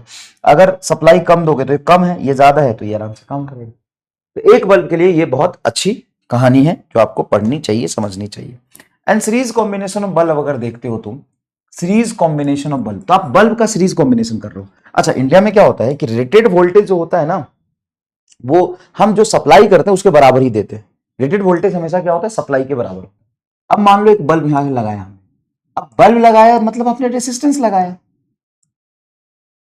बल्ब लगाया मतलब आपने रेसिस्टेंस लगाया, क्योंकि बल्ब है तो प्योर रेसिस्टेंस ही ना। अब मान लो तुम कहते हो कि इसका पी आर है और वी आर है, तो आप यहां पे कहोगे कि इसका रेटेड वोल्टेज जो है ना, इंडिया में जितने भी मैन्युफैक्चरिंग होते हैं सबका रेटेड वोल्टेज सेम रहता है। अब रेटेड वोल्टेज अलग नहीं कह सकते, इसका रेटेड वोल्टेज 20 है, हाँ रेटेड पावर अलग अलग होगा। रेटेड वोल्टेज वही होगा जो तुम सप्लाई दे रहे हो, कभी कभी रेटेड वोल्टेज भी अलग ले सकते हो, वो 1-8% न्यूमेरिकल अलग है ना, वो एकदम हाइपोथेटिकल सिचुएशन हो जाएगा। लेकिन यहां पे आप समझने की कोशिश करिए यहां पे आप समझने की कोशिश करिए कि मान लीजिए कि बैटरी का सप्लाई वोल्टेज है V, तो यहां पे होगा इसका रेटेड पावर P1 और वोल्टेज सिर्फ V, इसका रेटेड पावर P2 वोल्टेज सिर्फ V, इसका रेटेड पावर P3 वोल्टेज सिर्फ V। और हमेशा रेटेड पावर के बराबर कंज्यूम पावर हुई तो जरूरी नहीं, ये पावर कंज्यूम अलग होता है, ये रेटेड पावर है। अब आप देखो यहां से सप्लाई कितना दिया आपने V, और ये अकेला अगर इस बैटरी के साथ होता तो पावर कंज्यूम P1 करता, ये अकेला अगर बैटरी के साथ होता तो पावर कंज्यूम P2 करता, ये अकेला इस बैटरी के साथ होता तो पावर कंज्यूम P3 करता, क्योंकि इसका सप्लाई वोल्टेज और रेटेड वोल्टेज सेम है। लेकिन अभी तो सीरीज में है। अब मान लो यहाँ पे power consume voltage consume V1 हो रहा है, ये V2 हो रहा है, V3 हो रहा है, इन तीनों का सम V के बराबर होगा ना। अरे हाँ, अच्छा इसका रेसिस्टेंस कितना होगा? इसका रेसिस्टेंस आपका होगा R1 बराबर V स्क्वायर बाई P1, ये R2 बराबर V square by P2, R3 बराबर V स्क्वायर बाई P3। मतलब आप इसको हटा के एक रेसिस्टेंस माने, इस रेसिस्टेंस की वैल्यू है R1, R2, R3, और ये आपका एक वोल्टेज है। अब बताओ इसमें टोटल पावर कंज्यूम अगर तुम्हें सर्किट का निकालना है तो सर्किट का टोटल पावर कंज्यूम आप डायरेक्टली लिख सकते हो V स्क्वायर बटा R इक्विवेलेंट। हाँ, क्योंकि इन तीनों के अबाउट टोटल वोल्टेज सप्लाई है V और तीनों का रेजिस्टेंस इक्विवेलेंट हो जाएगा R1 plus R2 plus R3। तो आप यहां पे लिख सकते हो V स्क्वायर बटा R1 plus R2 plus R3 sir, ठीक है। तो P consumed is equal to V square बटा R1। बटा R1 की वैल्यू क्या लिखोगे? V square by P1, V square by P1, V square by P2 plus V square by P3। ऊपर V स्क्वायर रहने दीजिए, डिनोमिनेटर में V स्क्वायर कॉमन निकालोगे तो 1 upon P1, 1 upon P2, 1 upon P3 बचेगा, ये इससे कट गया। तो ये डिनोमिनेटर एक बटा है 1 upon P1, 1 upon P2, 1 upon P3, इसको इधर ले जाओगे तो directly 1 upon P1, 1 upon P2, 1 upon P3 इधर जाके इससे मल्टीप्लाई होगा, तो बचेगा 1 upon P1 plus 1 upon P2 plus 1 upon P3 is equal to 1 upon P consume. तो सीरीज कॉम्बिनेशन में कंज्यूम पावर पैरेलल कॉम्बिनेशन जैसा ऐड होता है रेटेड पावर के पैरेलल कॉम्बिनेशन जैसा टोटल कंज्यूम पावर। ये है कहानी तुम्हारी। तो यहां पे हम कॉम्बिनेशन ऑफ पावर देख रहे हैं या कॉम्बिनेशन ऑफ बल देख रहे हैं? कॉम्बिनेशन ऑफ बल देख रहे हैं। और यहां पे जो P1 है वो एक्चुअल में कंज्यूम पावर है क्या? नहीं, एक्चुअल में अगर कंज्यूम पावर इस बल्ब का मुझे निकालना है, मान ले कि मैं निकालना चाहता हूं कि इसमें मुझे एक्चुअल में P1 बताओ कितना होगा, तो इसमें सबसे पहले करंट लिखोगे I बराबर V बटा R इक्विवेलेंट। तो ये हो जाएगा P1 बराबर, अगर I मैंने निकाल लिया तो I स्क्वायर R1, ये लिखोगे तो I स्क्वायर R1, ये लिखोगे तो वो तो समझ में आया बेटा? हाँ, अच्छा एक बात बताओ, इन सीरीज कॉम्बिनेशन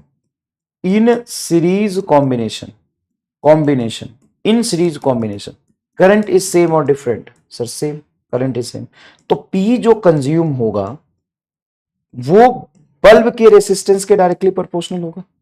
जितनी बल्ब की रेजिस्टेंस होगी, क्योंकि P बराबर I स्क्वायर R, I सब में तीनों बल्ब में सेम जाएगा, तो जितना बल्ब का रेजिस्टेंस होगा उतना ज्यादा पावर कंज्यूम होगा, ठीक है, तीनों सीरीज में। और बल्ब की रेजिस्टेंस कितनी होती है तो देखो ना, इसका रेजिस्टेंस क्या लिखा है? V square by P1, V square by P2। तो बल्ब की रेजिस्टेंस होती है V square by P, bulb की रेजिस्टेंस होती है V square by P rated. सारे का रेटेड वोल्टेज तो सेम है, तो P जो कंज्यूम करेगा सीरीज कॉम्बिनेशन में वो रेटेड वोल्टेज के इनवर्सली प्रोपोर्शनल होगा, रेटेड पावर के इनवर्सली प्रोपोर्शनल होगा। मतलब consume power is inversely proportional to rated power. ये तो बच्चे को समझ नहीं आता, फिर ऐसे कैसे? 50 वाट, 20 वाट और 25 वाट को सीरीज में अगर लगाऊंगा, 50 वाट, 20 वाट और 25 वाट को सीरीज में लगाऊंगा, 50 वाट, 20 वाट, 25 वाट को सीरीज में लगाऊंगा, सबसे ज्यादा ये चमकेगा।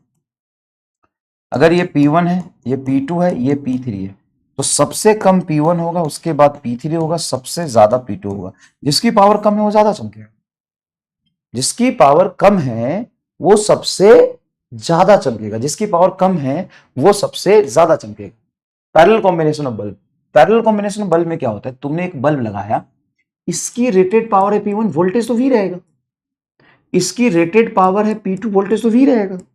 इसकी रेटेड पावर है P3, वोल्टेज तो V रहेगा। और वो रेटेड वोल्टेज के बराबर ही सप्लाई वोल्टेज देंगे, क्योंकि इंडिया में जो सप्लाई वोल्टेज है वो रेटेड वोल्टेज के बराबर है। तो तुम ऐसे तो ही ना कर सकते हो कि ये वी और यहाँ पे V1 सप्लाई दे रहा है, नहीं, यहाँ पे भी ये वी है, यहाँ पे भी ये वी है, वी सप्लाई दिया है। तो सीरीज में इन तीनों का वोल्टेज ड्रॉप इसके बराबर होगा, लेकिन पैरेलल में इन तीनों का वोल्टेज ड्रॉप डायरेक्टली सप्लाई के बराबर है, डायरेक्टली सप्लाई के बराबर है। अब तो डायरेक्टली तू P कंज्यूम कह सकता है, P कंज्यूम कह सकता है P1 plus P2 plus P3। Parallel combination में सीरीज जैसा पावर कंज्यूम पावर होता है in terms of rated power. Sir क्यों? क्योंकि ये जो पावर कंज्यूम करेगा इसका वोल्टेज और इसका वोल्टेज सेम है, मतलब P3, ये P2, ये P1, तो सिंपल ऐड कर दो, सिंपल ऐड कर दो। वैसे इसको सॉल्व करोगे तो इन तीनों बल्ब को हटा के एक बल्ब अगर तुम मानो,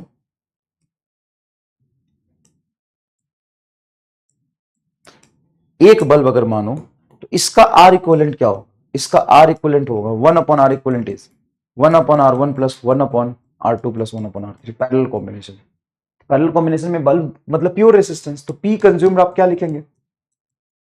V² बाई आर इक्विवेलेंट। और यहाँ पे आर इक्विवेलेंट आएगा कि R1 R2 R3 के टर्म से 1/R1 plus 1/R2 1 plus R3 आएगा।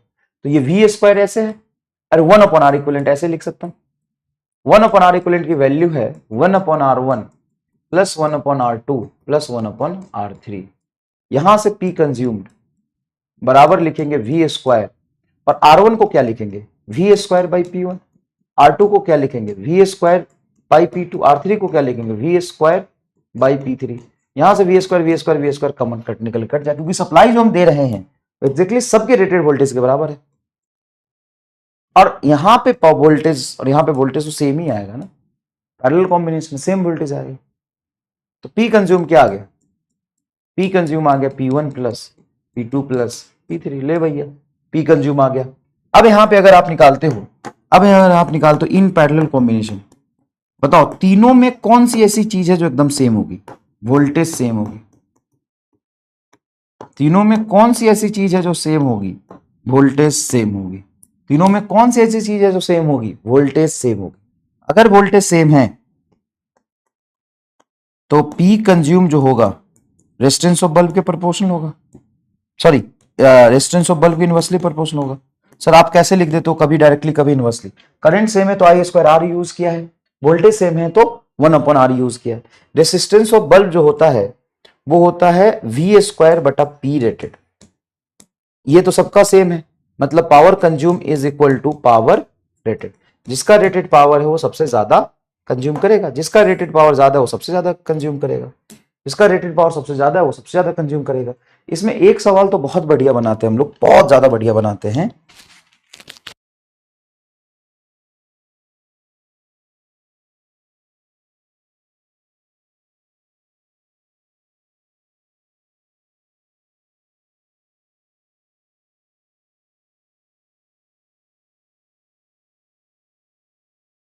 यहां पर देखिए ध्यान से, यहां पर देखिए ध्यान से, ये मैंने बल्ब है B1 B2 और B3, all are identical bulb, all are identical bulb, all are identical bulb, all are identical bulb, all are identical bulb. If B2 get fused, B2 get fused, then brightness of B1 and B2, brightness of B1 and B2, brightness of B1 and B2, brightness of B1 and B2 if B2 get fused। बताइए।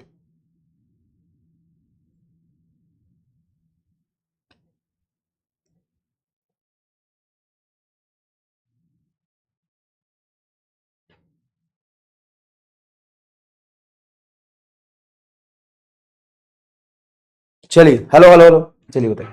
अगर B2 fuse कर जाता है, कौन सा fuse कर जाता है? B2 get fused, then brightness of B1 and B2, B1 and B3, B1 and B3, बताइए क्या करेंगे? सुनना ध्यान से। Bulb is nothing but resistance, ये एक रेसिस्टेंस है, ये एक रेसिस्टेंस है, ये एक रेसिस्टेंस है।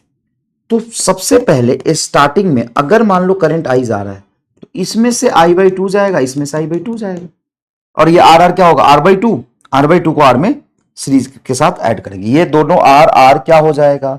R R R/2 हो जाएगा, R तो 3R/2 आएगा। तो करंट जो है यहां पर, करंट जो है E/3R/2 फ्लो कर रहा था।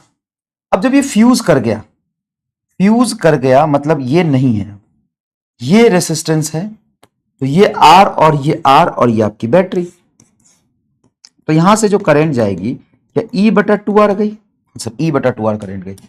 सिंपल सा कहानी ये लिखोगे। हाँ, अब बताओ ये रेसिस्टेंस पहले कम था और ये रेसिस्टेंस अब ज्यादा हुआ, तो ज्यादा रेसिस्टेंस से करंट क्या हो जाएगा? कम। और करंट कम हो गया तो इस बल्ब में पहले करंट जा रहा था आई, अब आई से कम करंट जाएगा तो इसकी ब्राइटनेस घटेगी, ब्राइटनेस इसकी क्या होगी? घटेगी।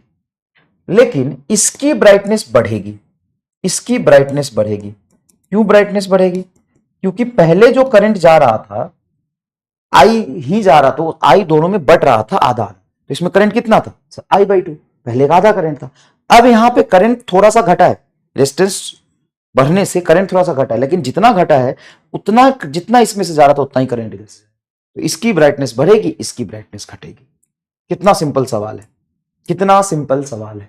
अच्छा, अगर मान लो एक बल्ब है 50 वोल्ट का और 110 वोल्ट, ठीक है सर, मजा आ गया, हाय हाय हाय हाय, 50 वोल्ट और 110 वोल्ट, यहां पे मैंने 220 वोल्ट की बैटरी लगा दी, तो बताओ कौन सा बल्ब फ्यूज होगा? V1 की V2 दोनों सुहा हो जाएगा, both bulb will fuse, both bulb will fuse. बोलो हाँ या ना? क्यों?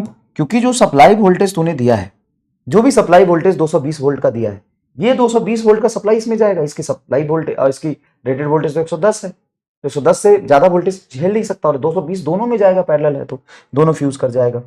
बोलो मजा आया कि नहीं? हाँ सर, दोनों फ्यूज कर जाएगा। ये देखो, अगर एक बल्ब लिया हमने 50 वोल्ट और 110 वोल्ट का, ये बल्ब लिया मैंने 100 वोल्ट, 100 वोल्ट और 110 वोल्ट का, इसको मैंने 110 वोल्ट की बैटरी से जोड़ा, कौन सा बल्ब फ्यूज होगा? कोई भी नहीं, क्योंकि टोटल वोल्टेज सप्लाई ही 110 है और दोनों की क्षमता 110 है। अब सप्लाई यहां पे वोल्टेज V1 और V2 जोड़ के 110 आएगा ना, तो दोनों में 110 से तो कम ही जाएगा ड्रॉप।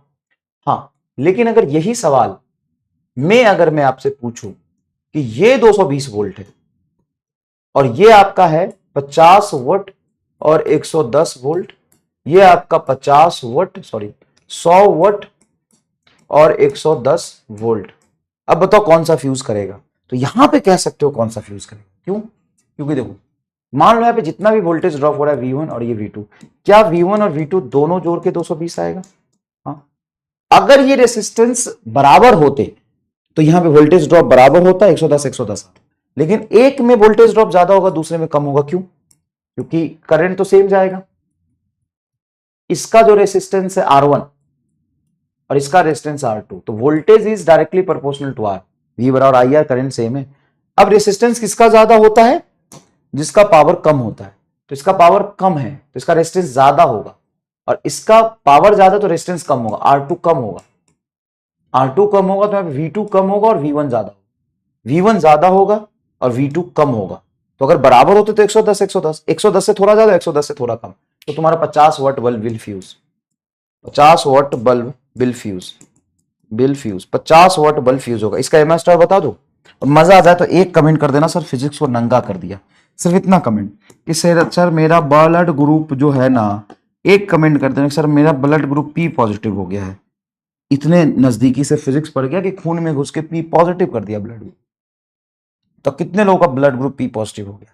देखना, सीरीज कॉम्बिनेशन में वो ज्यादा चमकता है जिसका रेटेड पावर कम। हाँ, रेटेड पावर कम वाला ज्यादा चमकता है, तो फ्यूज वही करेगा ना जो ज्यादा चमकने की कोशिश करेगा, ज्यादा पावर कंज्यूम करने की कोशिश करेगा। तो 50 वाट फ्यूज करेगा 100 वाट के कंपेयर में, 50 वाट बल्ब विल फ्यूज। अरे जो ज्यादा भभकने की कोशिश करेगा वही तो फ्यूज करेगा, तो 50 वाट बल्ब फ्यूज करेगा, उधर से ही 50 वाट बल्ब आ रहा है। इतना सोचने की जरूरत ही नहीं है। नहीं समझा तुम चोर? नहीं सर, हमारा बायोलॉजी पॉजिटिव है, रहने दो सर। हमारा तो बायोलॉजी पॉजिटिव है। Galvanometer, galvanometer is an instrument, galvanometer is an instrument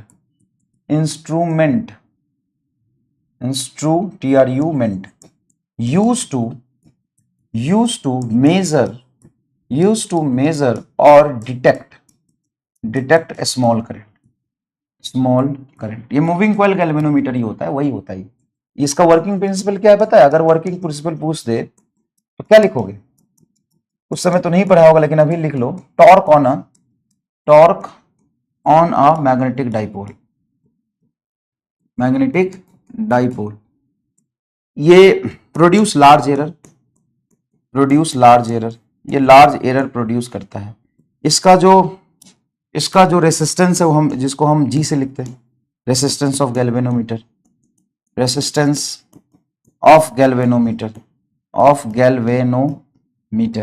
galvanometer की रेजिस्टेंस जी है और आर है इसका, आर है इसका, sorry I G. Maximum current that can be measured, maximum current can be measured by galvanometer,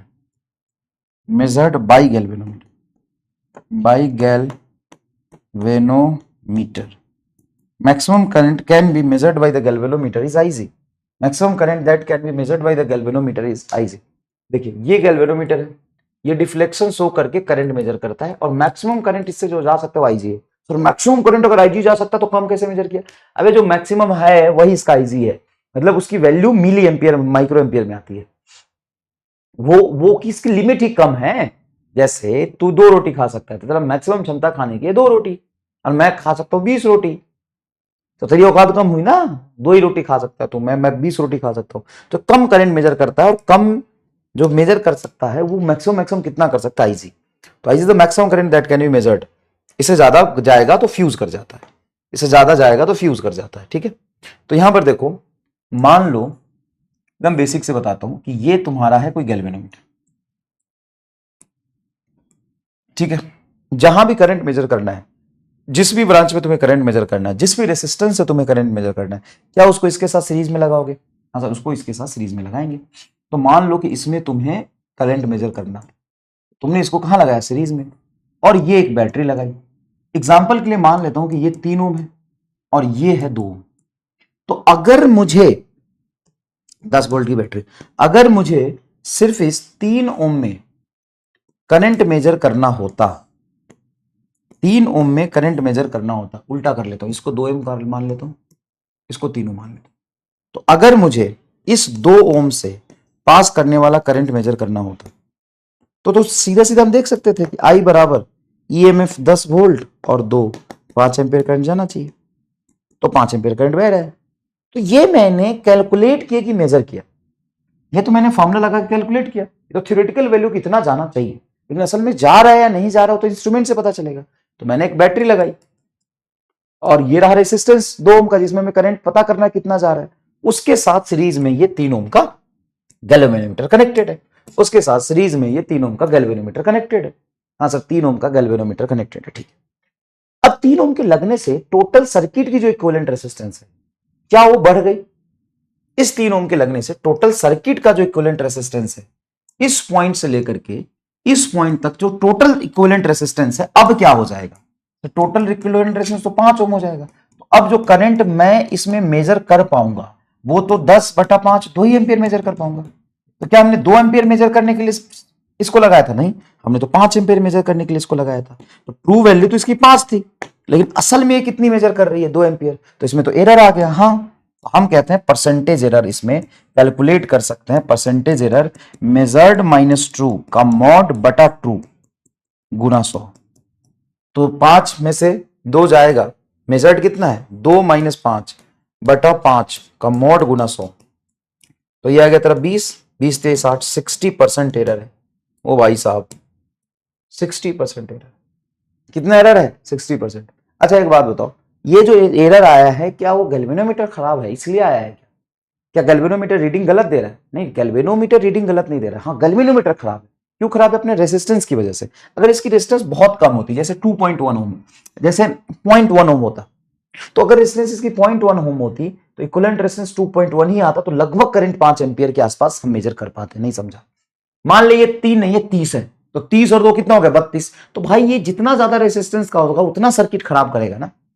तो क्या गैल्वेनोमीटर की रीडिंग खराब आ रही थी? नहीं, रीडिंग खराब नहीं आ रही थी, उसके लगने से सर्किट ही खराब हो जा रहा था, क्योंकि वो रेसिस्टेंस घुसा दे रहा था। अच्छा, तो मतलब ये गैल्वेनोमीटर मान लो जो करंट मेजर कर रहा है इसकी रेसिस्टेंस बहुत कम होती तो काम हो जाता। हाँ, तो इसकी दो प्रॉब्लम है, ये ज्यादा करंट मेजर नहीं कर पाता और जितना मेजर करता है उसमें भी एरर कर देता है। तो इस प्रॉब्लम कैसे दूर होगा? तो सर एक ऐसा हम वायर जोड़ दे जिसमें से इधर करंट अगर इसमें आई आ रहा है तो कुछ आईजी चला जाए गैल्वेनोमीटर से और बचा हुआ करंट इससे चला जाए। तो मेजर कौन सा करें? नहीं, मेजर तो सर हम यही करेंगे आईजी, लेकिन हम कैलकुलेट करके आई कैलिब्रेट करके दिखा सकते हैं। अच्छा सर, तो ऐसे तो कोई करंट ऊपर जाएगा नहीं क्योंकि रेसिस्टेंस है, सिर्फ शॉर्ट सर्किट हो गया। शॉर्ट सर्किट नहीं, सिंपल एक छोटा रेजिस्टेंस लगा दो शंट। तो इससे क्या हो जाएगा कि जब भी कोई दो रेजिस्टेंस पैरेलल में जुड़ते हैं तो इक्विवेलेंट रेजिस्टेंस छोटे वाले से भी छोटा होता है। तो अब इसका जो इक्विवेलेंट रेजिस्टेंस होगा जी और एस से भी छोटा होगा।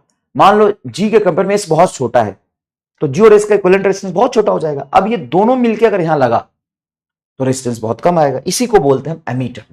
Ammeter, conversion of galvanometer into ammeter. देखो, conversion of ammeter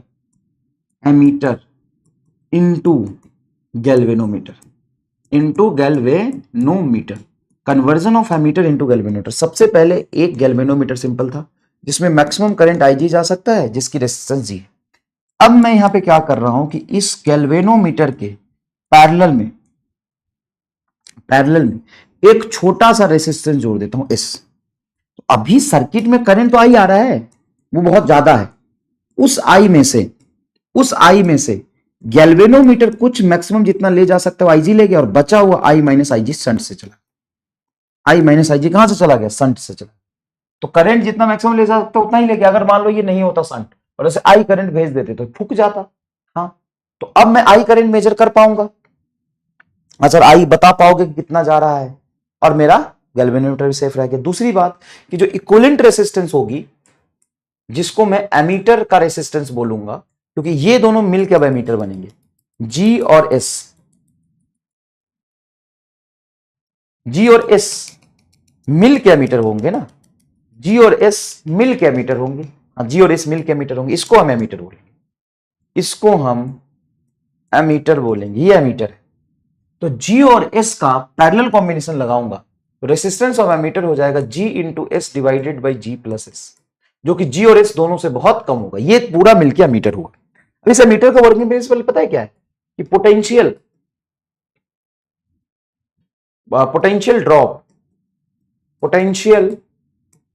drop across G galvanometer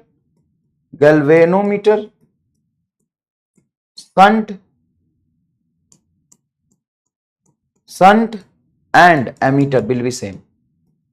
तो तीनों चीज के क्रॉस पोटेंशियल सेम होगा। हाँ, विल बी सेम, तीनों चीज के क्रॉस पोटेंशियल सेम होगा। हाँ, तीनों चीज के क्रॉस पोटेंशियल सेम होगा। गैल्वेनोमीटर के क्रॉस पोटेंशियल,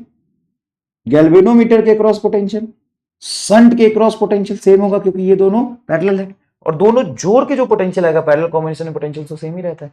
इन दोनों का जोड़ के जो पोटेंशियल आएगा वो भी सेम रहेगा। सर मजा आ गया। Potential drop across galvanometer shunt and ammeter will be same. Potentiometer जो गैल्वेनोमीटर में होगा जो शंट में होगा दोनों जोड़ के होगा वो बिल्कुल क्या आएगा? सेम आएगा। वो एकदम ही बिल्कुल क्या आएगा? सेम आएगा। तो यहां पे तुम गैल्वेनोमीटर की पोटेंशियल बराबर शंट की पोटेंशियल सेम रख देते हो। गैल्वेनोमीटर की पोटेंशियल क्या लिखोगे? सर V बराबर I R I ji into जी बराबर शंट की पोटेंशियल क्या होगी? आई माइनस आई जी इंटू एस। आई माइनस आई जी इंटू एस क्या सही लिखा है? आई माइनस आई जी इंटू एस।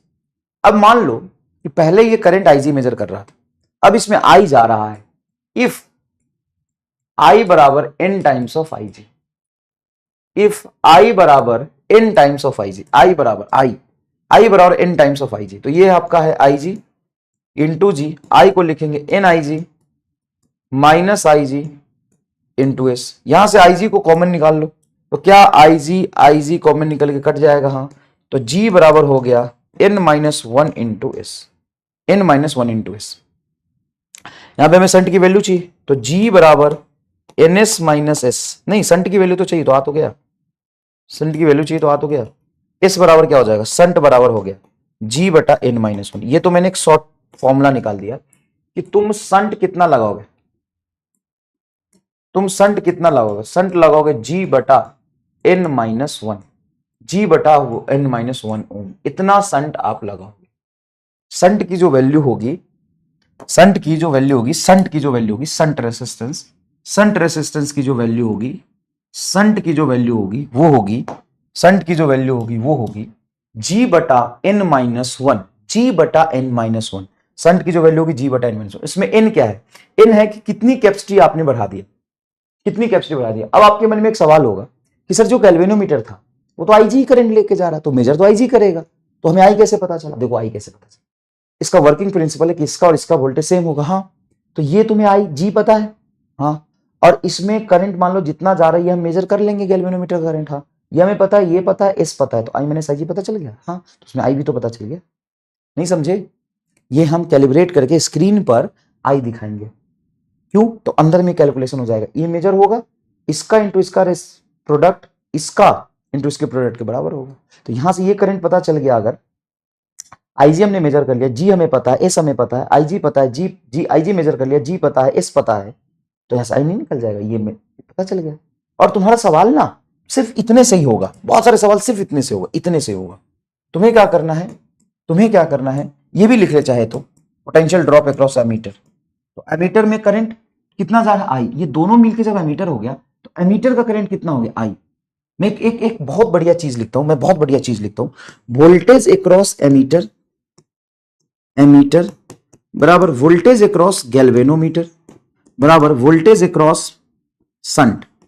तो एमीटर में करंट टोटल I जा रहा है, उसकी रेजिस्टेंस होगी GS बटा G प्लस S बराबर गैल्वेनोमीटर में जो करंट जा रहा है वो है IG इंटू G, और संट में जो करंट जा रहा है I minus IG into S। अब तुमको जैसा सवाल है उसके अकॉर्डिंग इससे खेलो।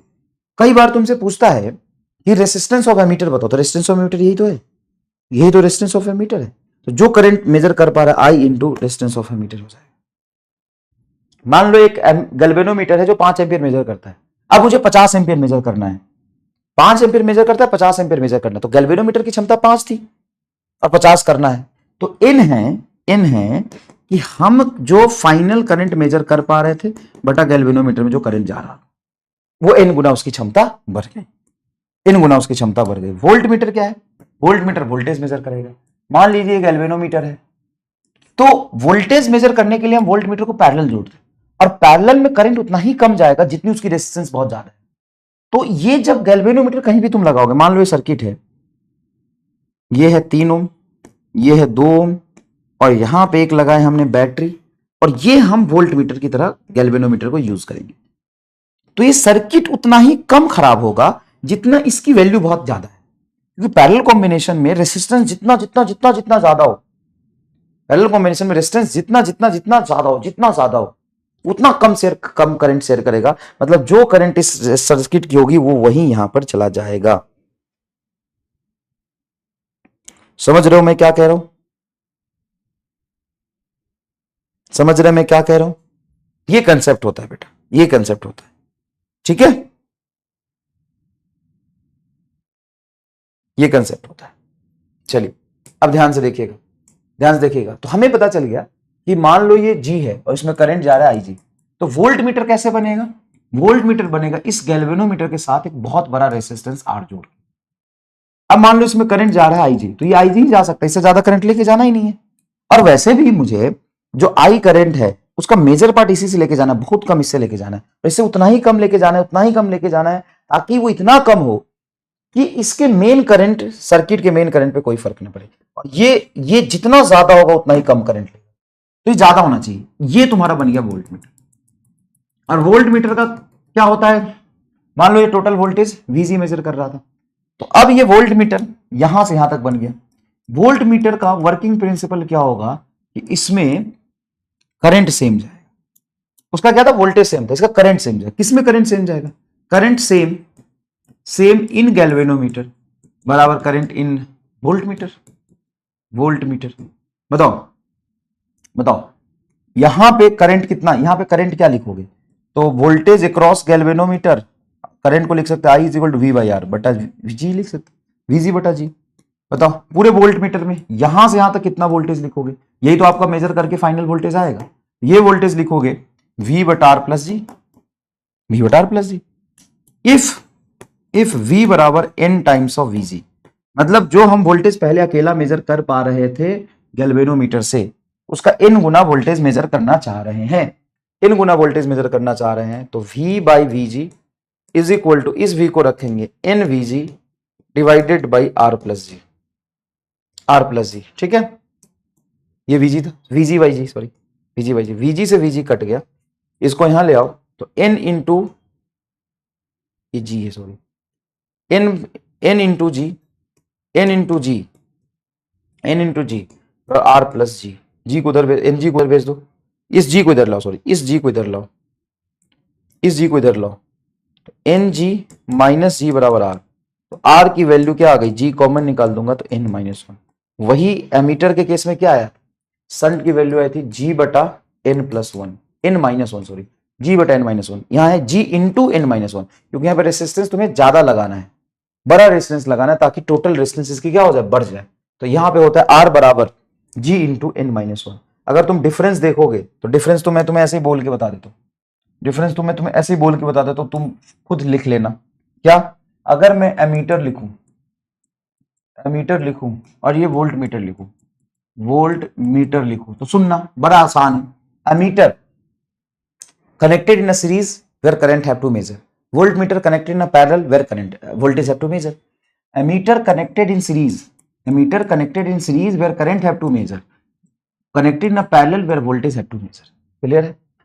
आइडियल एमीटर के रेसिस्टेंस जीरो होता है, ideal ammeter, ideal ammeter have negligible zero resistance, ideal, ideal voltmeter, ideal voltmeter have resistance infinite, infinite resistance मतलब इसको ओपन वायर मान सकते हैं आप, ओपन वायर मान सकते हैं, इसको आप सिंपल वायर मान सकते हैं, इसको आप सिंपल वायर मान सकते हैं। क्यों, क्योंकि आइडियल एमीटर वो होता है जो कम रेसिस्टेंस हो, एकदम जीरो रेसिस्टेंस हो जाए, है ना, प्रैक्टिकल में भी कम रेजिस्टेंस होता है, आइडियल में तो जीरो हो जाए।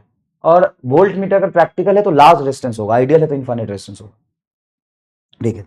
एमीटर कन्वर्टेड, मतलब ammeter made a very small resistance connected in parallel with a galvanometer. When a small resistance connected parallel with a galvanometer, it becomes a meter. When large resistance connected in series with a galvanometer, then becomes voltmeter. ये है main चार difference.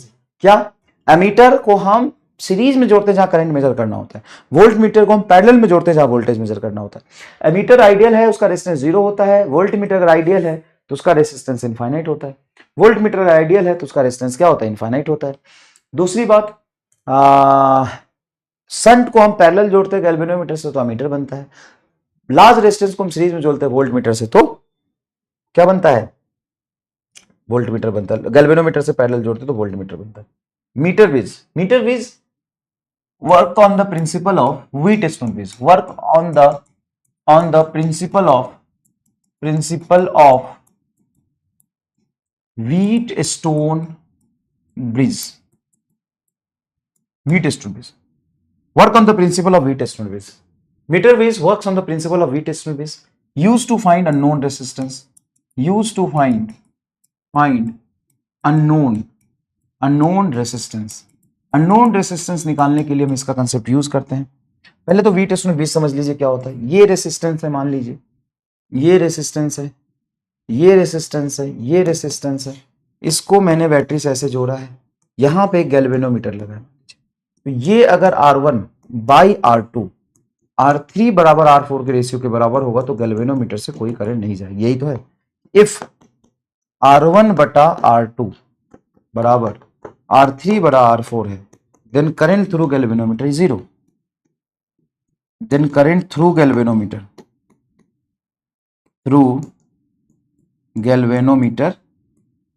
Is zero, current through galvanometer is zero. Galvanometer से जो current जाएगा वो क्या जाएगा, zero जाएगा, गैल्वेनोमीटर से जो करंट जाएगा वो जीरो जाएगा। देखिए अब मीटर बीज कैसे बनाते हैं कि एक रेसिस्टेंस बॉक्स होता है, इसको हम बोलते हैं रेसिस्टेंस बॉक्स, तो दो रेसिस्टेंस बॉक्स बनाते हैं और नीचे एक मीटर लेंथ या आप बोलो एल लेंथ का एक वायर जोड़ देते हैं जिसका रेसिस्टेंस पर यूनिट लेंथ होता है rho is the resistance per unit length. मान लो टोटल लेंथ एल है और टोटल रेसिस्टेंस है इसकी आर, तो हम बोल देते हैं R by L resistance per unit length होता है। ठीक है, यहां पे एक जोड़ देते हैं हम ऐसा बैटरी जो कि सर्किट में करंट फ्लो कराएगा। अब क्या होता है कि एग्जैक्टली सेम टू सेम हू बहू ये बन जाता है वी टेस्टन ब्रिज जैसे। कैसे? देखो यही तो है R1 और ये R3 और इसको दो पार्ट में बांट देंगे, R2 R4 आ जाएगा। बीच में गैल्वेनोमीटर लगा देते हैं, इसको बोलते हैं हम जॉकी, जो इस पर स्लाइड करके हम देखेंगे कहां पे करंट बैलेंस हो रहा है। मान लीजिए कि इसका रेसिस्टेंस है यहां पे R1 जो कि नोन है, हमें इसकी वैल्यू पता है, और ये R2 जो कि मान लीजिए अननोन है।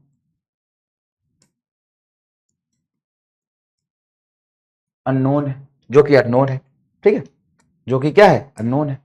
हमें अब इस जॉकी को आगे पीछे स्लाइड करके बैलेंस कंडीशन ढूंढना है। मान लो कि L1 पे बैलेंस कंडीशन आ गई, जहां पे करंट जीरो फ्लो कर रहा है, तो ये हो जाएगा तुम्हारा L माइनस L1। मान लो ये 100 मीटर के है तो 100 मीटर का है, ये L1 है तो 100 माइनस L1 हो जाएगा। अगर ये बैलेंस कंडीशन, तो ये बटा ये R1 बटा L1 बराबर R2 बटा कैपिटल N माइनस L1, ये हो जाएगा। R1 अगर पता है, L1 हमने मेजर कर लिया, कैपिटल L हमें पता है, तो L माइनस L1 लिख लेंगे, R2 निकल जाएगा। यही इसका सिंपल सा वर्किंग प्रिंसिपल है, सिर्फ यही इसका वर्किंग प्रिंसिपल। देखिएगा ध्यान से, देखिएगा ध्यान से। मान लीजिए एक सवाल मैं आपको कराऊं, ये है 20 ओम, ये है रेसिस्टेंस हमें नहीं पता है, ये एक पी टेस्टर ब्रिज है जिसमें बैलेंस कंडीशन हमको मिल रहा है 20 सेंटीमीटर पे, और ये टोटल 50 सेंटीमीटर, टोटल 50 सेंटीमीटर था। तो ये R2 बताइए क्या होगा, यार बताइए क्या होगा। तो आप क्या करेंगे, आप बोलेंगे 20 बटा 20 इज इक्वल टू R बटा 30, ये बटा ये बराबर ये बटा ये, तो 20 से 20 कट गया, R बराबर 30 हो गया आंसर। सिंपल सी ये कहानी, बड़ा आसान सवाल इस पर होता है। आपको बैलेंस कंडीशन में बस वी टेस्टन ब्रिज का कंडीशन लिखना होता है। Thank you so much. Complete current electricity का समरी लेक्चर लगभग 5-5.5 घंटे में ये रिकॉर्ड हुआ है, काफी डिटेल्ड में आराम से आप इसमें सारे टॉपिक्स इनबिल्ट है, सारे टॉपिक, बहुत सारे क्वेश्चन भी इसमें किए हैं। Thank you so much, bye bye.